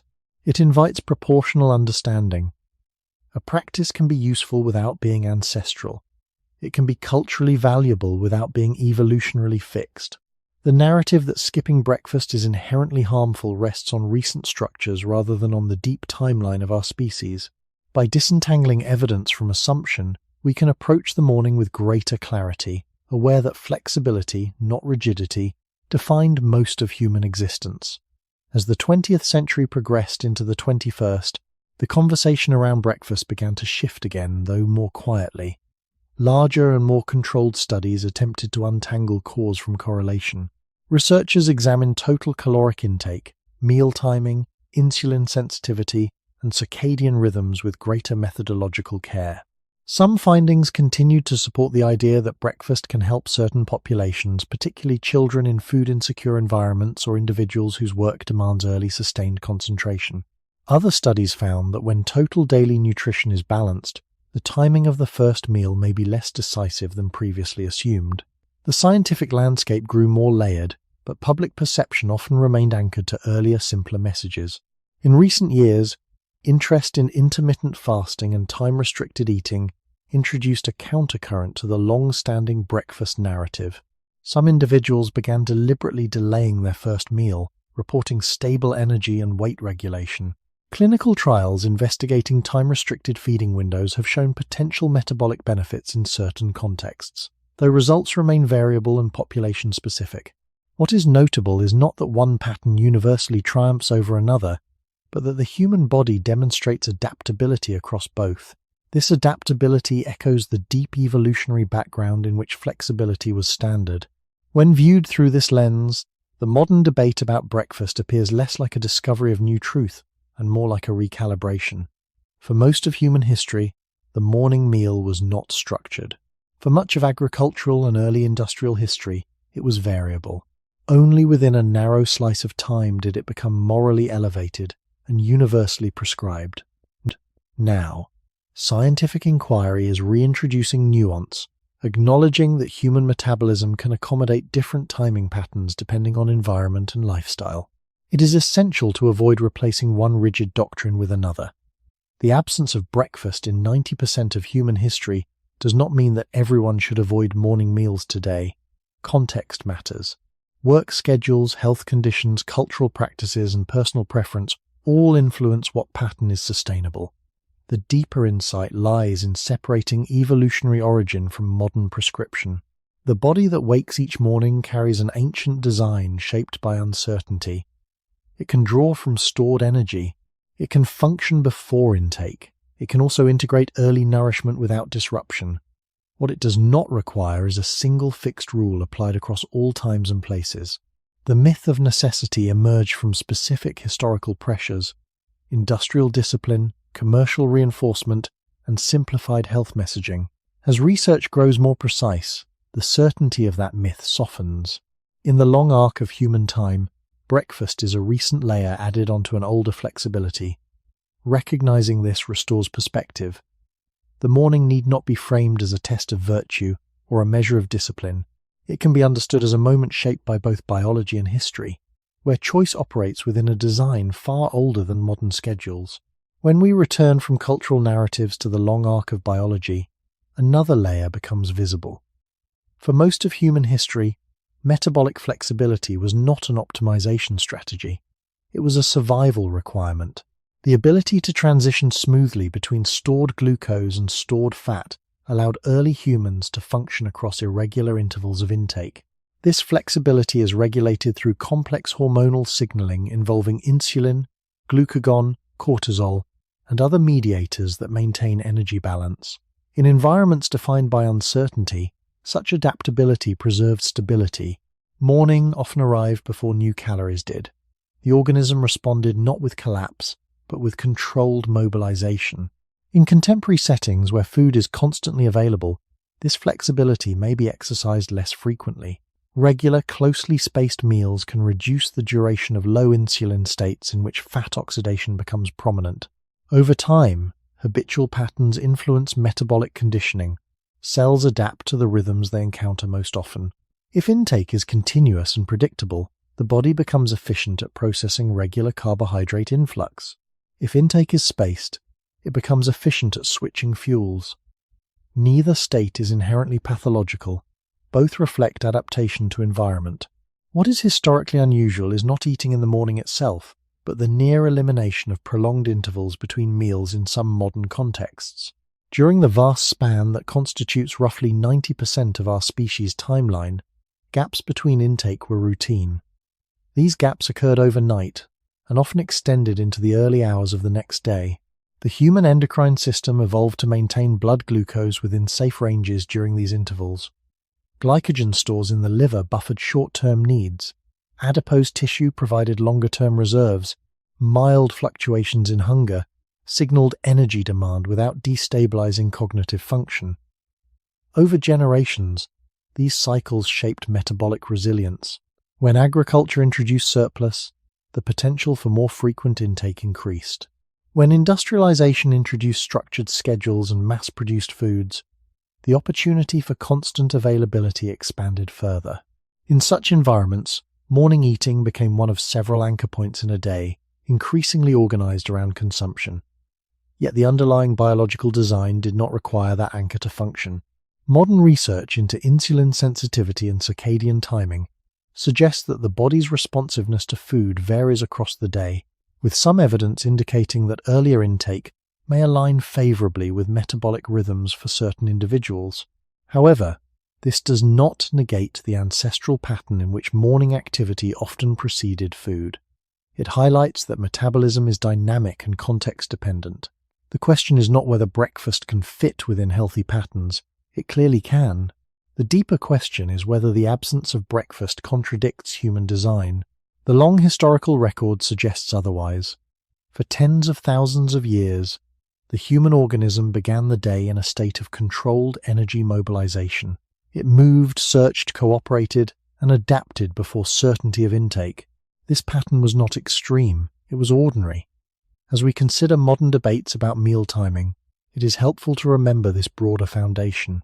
The body we inhabit carries forward a metabolic architecture forged in landscapes where sunrise did not guarantee a plate. Understanding this lineage invites a more measured interpretation of what is biologically necessary and what is culturally reinforced. If metabolic flexibility was repeatedly practiced across the long pre-agricultural past, then it is not a special technique the modern body must learn. It is a built-in capacity that can become quieter or louder depending on routine. The core cycle is simple. When food arrives, insulin rises and the body stores and uses incoming energy. When food does not arrive, insulin falls and stored energy is released to keep blood sugar stable and muscles supplied. In ancestral environments, this cycle was exercised almost every day. Sleep created a natural fasting window, and the morning often extended that window because food was not guaranteed at sunrise. The result was a body accustomed to switching fuels without panic, using liver glycogen first and then leaning more heavily on fat as the hours passed. This is one reason the claim humans must eat immediately after waking does not match the long pattern of our species. Modern life can compress and soften this cycle. Artificial light extends evenings. Late meals and frequent snacks shorten the time spent in low insulin states. For some people, the body rarely experiences a clean pause between feeding periods, especially when the day includes sweet drinks, small snacks, or habitual eating late at night. Under those conditions, the metabolism adapts to a world of steady inflow. Hunger becomes timed to routine. The idea of breakfast becomes emotionally reinforced because the body has been trained to expect early intake. Yet this is not the same as biological necessity. It is conditioning.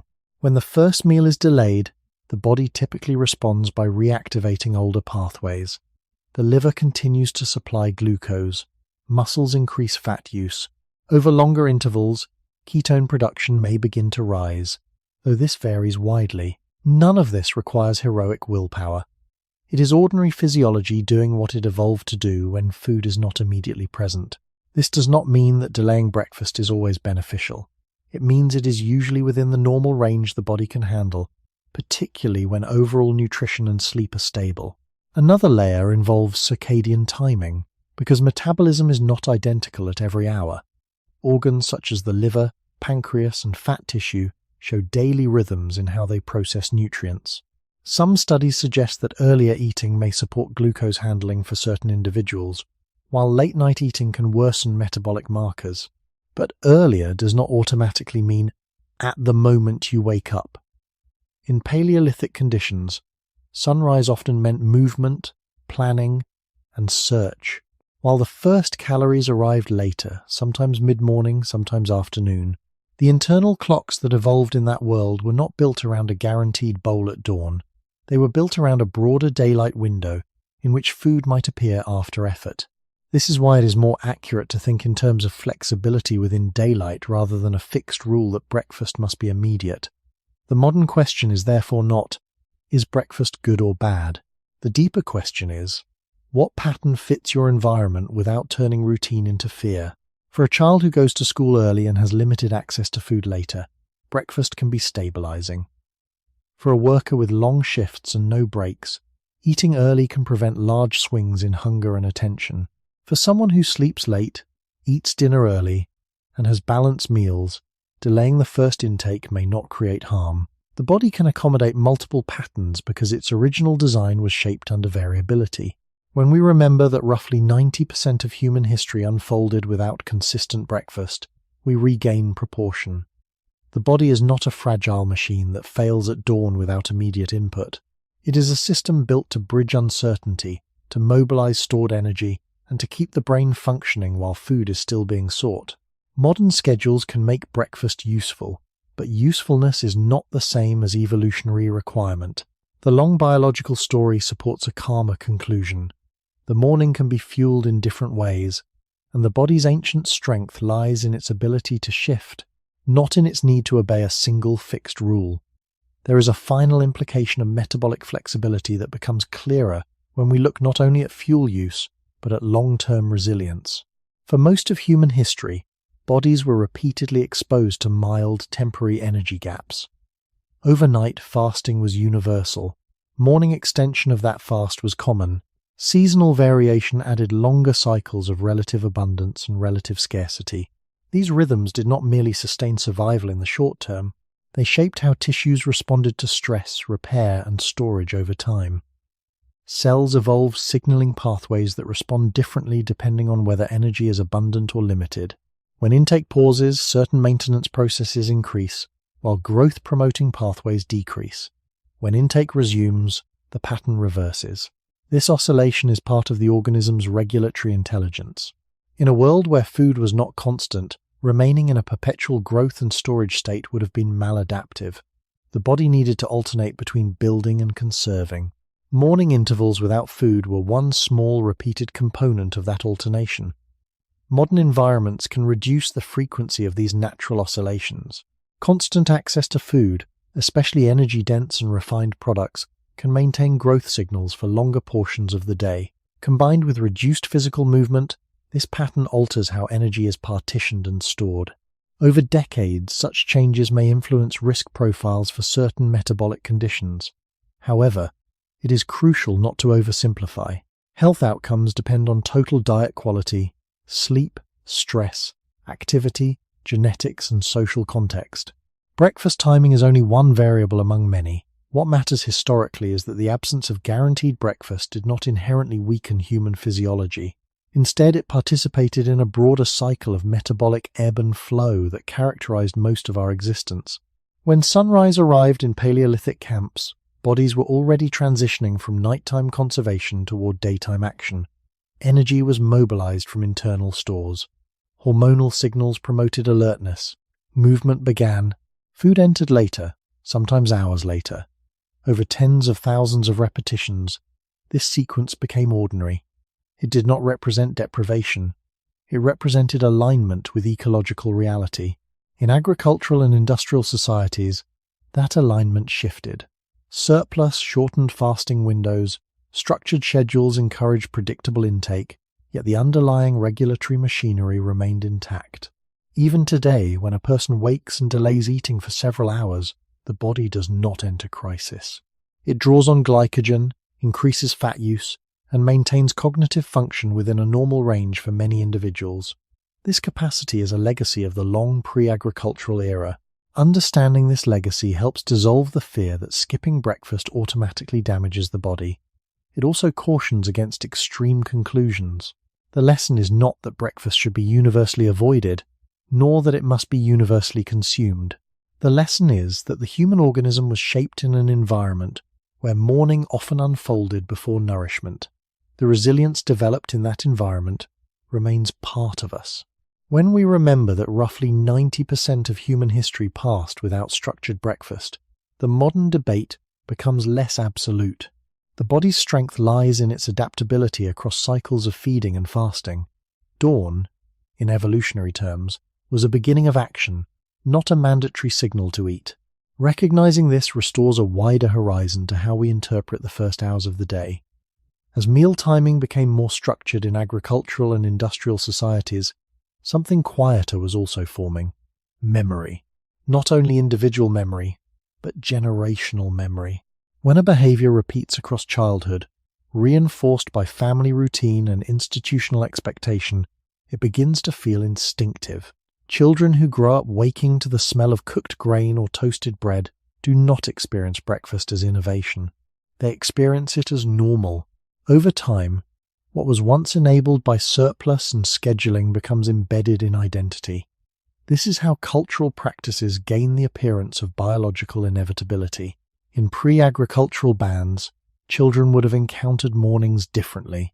They would have observed adults preparing tools, tending fires, planning movement, sometimes drinking water, sometimes eating leftovers, often beginning activity before substantial intake. Hunger signals would not have been framed as crisis.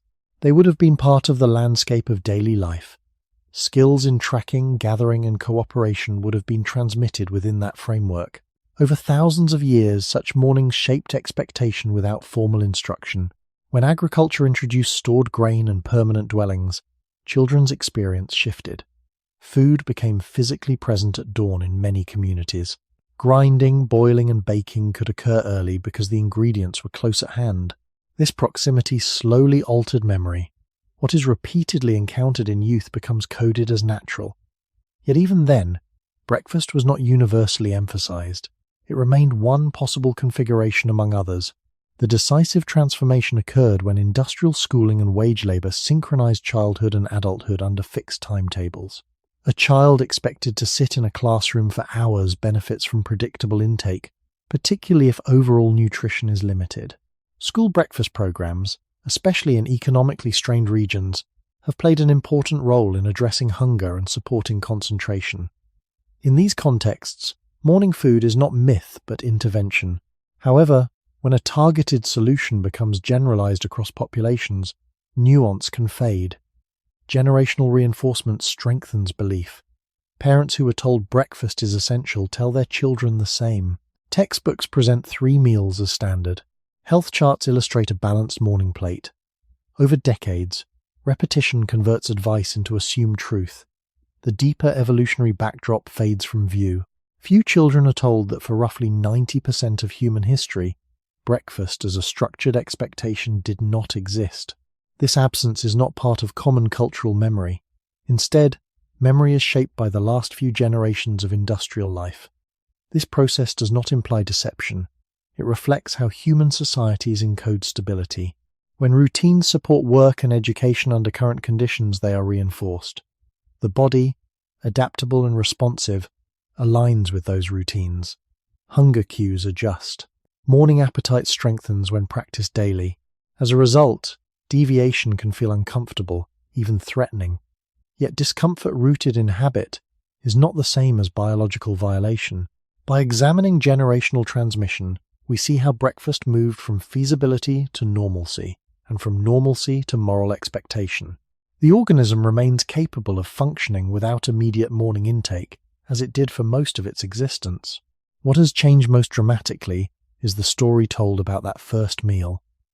As generational memory accumulates, social practices begin to detach from their origins. What once arose from surplus and scheduling becomes interpreted as inherent human need. In many modern households, breakfast is embedded within the choreography of care.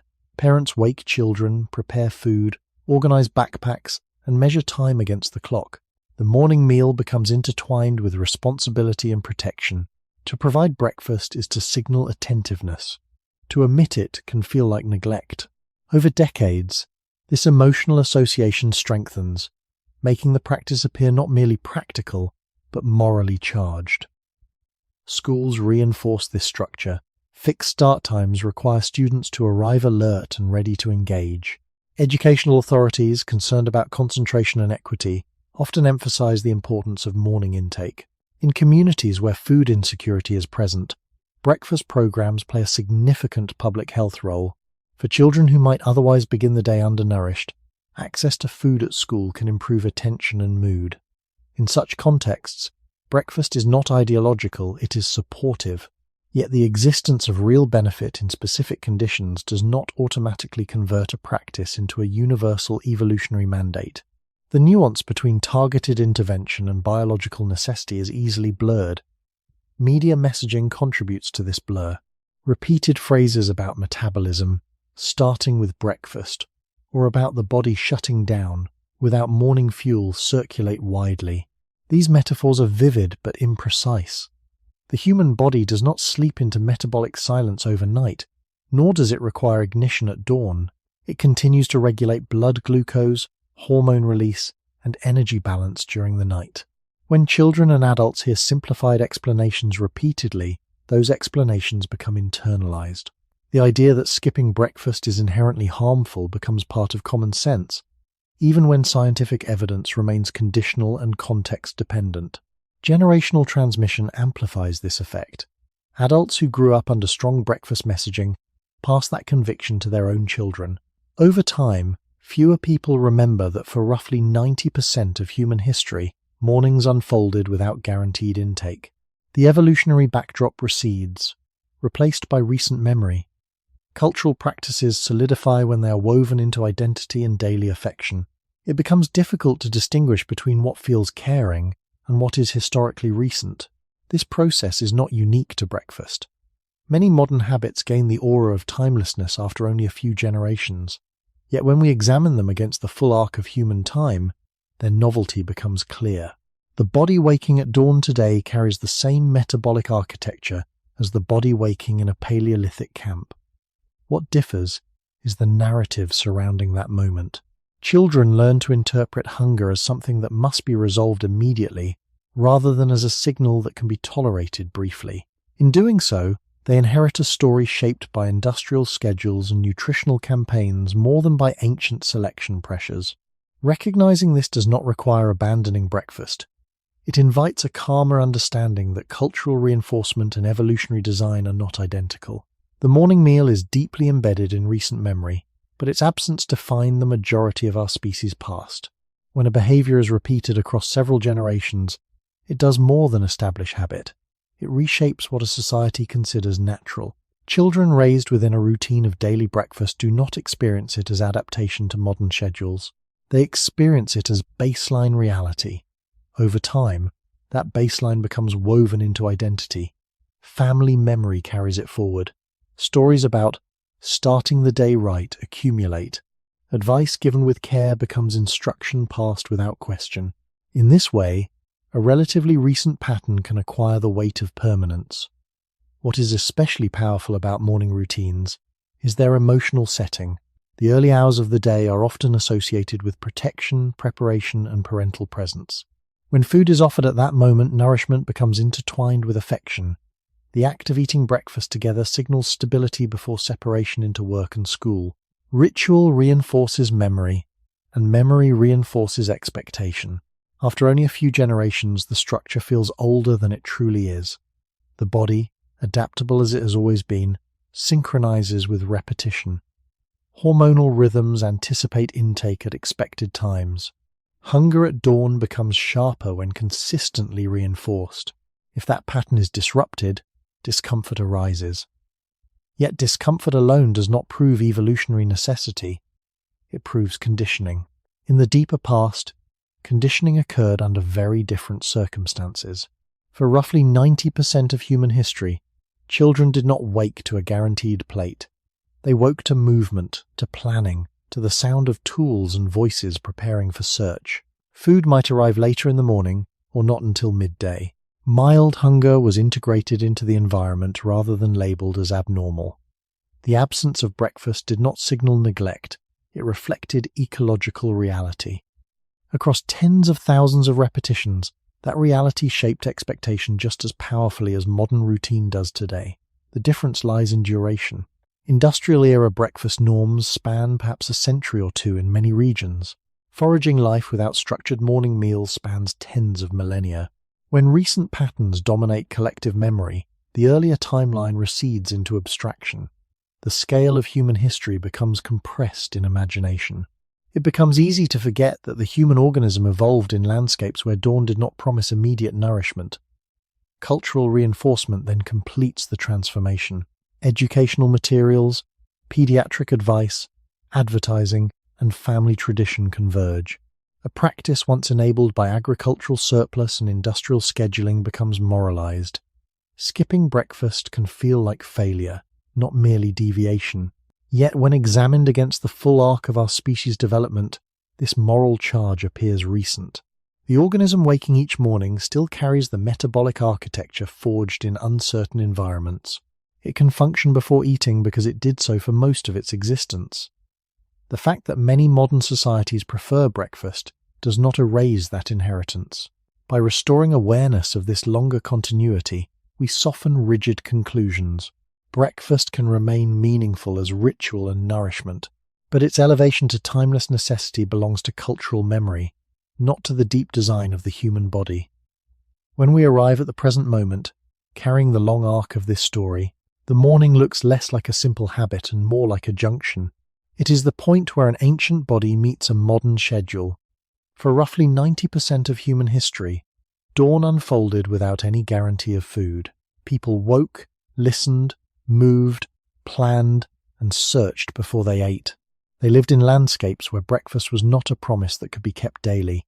Because surplus and storage were limited, eating happened when it could happen. Then, very late in the timeline, agriculture made predictable calories possible. Even later, industrial time made predictable timing useful. And in the last century, marketing and institutions made predictable timing feel morally correct. This sequence matters because it separates what the body needs from what society expects. The organism beneath our routines is not a new design. It still carries the same basic architecture that allowed humans to begin the day before certainty arrived. Overnight, the liver releases glucose gradually to keep the brain functioning. At dawn, hormones that follow circadian rhythms increase alertness and readiness. If food does not arrive immediately, the body does not fall into a void. It continues, drawing first on stored glycogen and then leaning more heavily on fat as time passes. These are not special emergency functions. They are ordinary pathways that evolved because uncertainty was ordinary. In that sense, the modern fear of an unfed morning can be understood as a cultural emotion layered on top of a resilient biology. Yet it would also be inaccurate to pretend that the present environment is the same as the Paleolithic. Modern days are organized differently. Many people sit for hours rather than walk for hours. Work and school schedules can be rigid, with few natural breaks. Commuting compresses time, stress accumulates, and attention is demanded for long stretches. In such a setting, breakfast can be practically useful. It can make a long morning feel smoother. It can reduce distraction for some people. It can be especially important for children, and for anyone who does not have reliable access to food later in the day. In these situations, the morning meal is not myth. It is support, a stabilizer within a demanding system. The critical point is how we interpret that usefulness. A practice can be helpful without being ancient law. Breakfast can be nourishing and meaningful without being biologically mandatory at dawn for every human. The question behind the title is not, is breakfast good or bad? The question is, why was breakfast absent for so much of human time, and why did it become so powerful so quickly? When we follow the timeline, the answer is structural. Most of our history lacked surplus, storage, and time discipline. That is why breakfast was not standardized. Later, surplus made it feasible, and discipline made it convenient, and messaging made it feel necessary. Understanding this frees us from rigid conclusions. It allows us to choose patterns that fit our lives without turning morning hunger into fear or turning breakfast into moral proof. And it returns us to a calmer, older perspective. The human body was shaped to function in the space between waking and eating, because that space once belonged to almost every morning.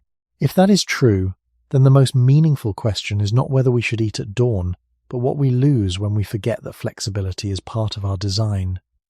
If we follow this reflection to its quiet conclusion, the morning becomes less about instruction and more about perspective. For most of our species' existence, dawn did not arrive with certainty. It arrived with light, temperature shifts, and the need to move. Hunger in those hours was not interpreted as failure. It was part of a wider rhythm-linking effort to reward. Over tens of thousands of years, that rhythm shaped metabolism, attention, cooperation, and resilience. The human body learned to bridge the interval between waking and nourishment, because that interval was common. It was not a lifestyle experiment. It was the background condition of survival. When agriculture shortened that interval and industry disciplined it, breakfast gained new roles. It supported labor schedules. It stabilized classrooms. It became ritual within families. In many contexts, it remains valuable. A child who would otherwise begin school undernourished benefits from morning food. A worker facing a long shift without breaks may function more comfortably with early intake. These realities should not be dismissed. They reflect present structures. But acknowledging present usefulness does not require rewriting the past. The deeper historical truth is that the human organism did not originate in a world organized around a plate at dawn. It originated in a world organized around uncertainty. That uncertainty cultivated flexibility, and flexibility remains part of us. What may be most striking is how quickly cultural narratives can narrow perception.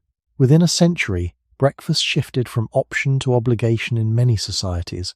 The phrase "most important meal" acquired authority through repetition. Yet when we stretch our view across the full span of human time, that authority appears recent and conditional. The body's design has not changed at the same pace as slogans. It still regulates blood glucose overnight. It still mobilizes stored energy at sunrise. It still tolerates variability in timing when overall nourishment is sufficient. To remember that 90% of human history passed without structured breakfast is not to advocate skipping meals. It is to restore proportion. It is to recognize that the first hours of the day do not carry a biological ultimatum. They carry choice within context. In some lives, breakfast will fit naturally and comfortably. In others, a later first meal may feel equally stable.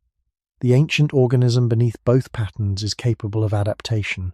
Perhaps the most valuable lesson is not about whether to eat at dawn, but about how easily we mistake recent habit for ancient necessity. When we loosen that mistake, the morning becomes quieter. It is no longer a test of discipline or a fear of damage. It is simply the beginning of another day in a body shaped by a very long history. And in that quiet beginning, we might ask ourselves, without urgency and without dogma, if flexibility helped our ancestors survive, how might remembering that flexibility change the way we greet the first light now? When we step back one final time and allow the entire timeline to stretch out behind us, the morning becomes almost quiet again. For tens of thousands of years, human beings woke into light without certainty. There was no pantry guarantee, no packaged grain, no social slogan attached to the first hour of the day. There was only a body carrying energy from yesterday, and a world that might, or might not, yield more. That pattern repeated across climates, across migrations, across generations. It shaped not only metabolism but expectation. The gap between waking and eating was not a gap in health. It was a normal interval within the structure of life. Over immense spans of time, that interval trained resilience. The liver learned to release glucose steadily through the night. Fat tissue became a reliable reserve rather than a last resort. Hormones rose with sunrise to prepare muscles and mind for action. None of these systems were designed around a guaranteed plate at dawn. They were designed around variability. When agriculture introduced surplus, and when permanent settlements allowed storage, the interval shortened in many places.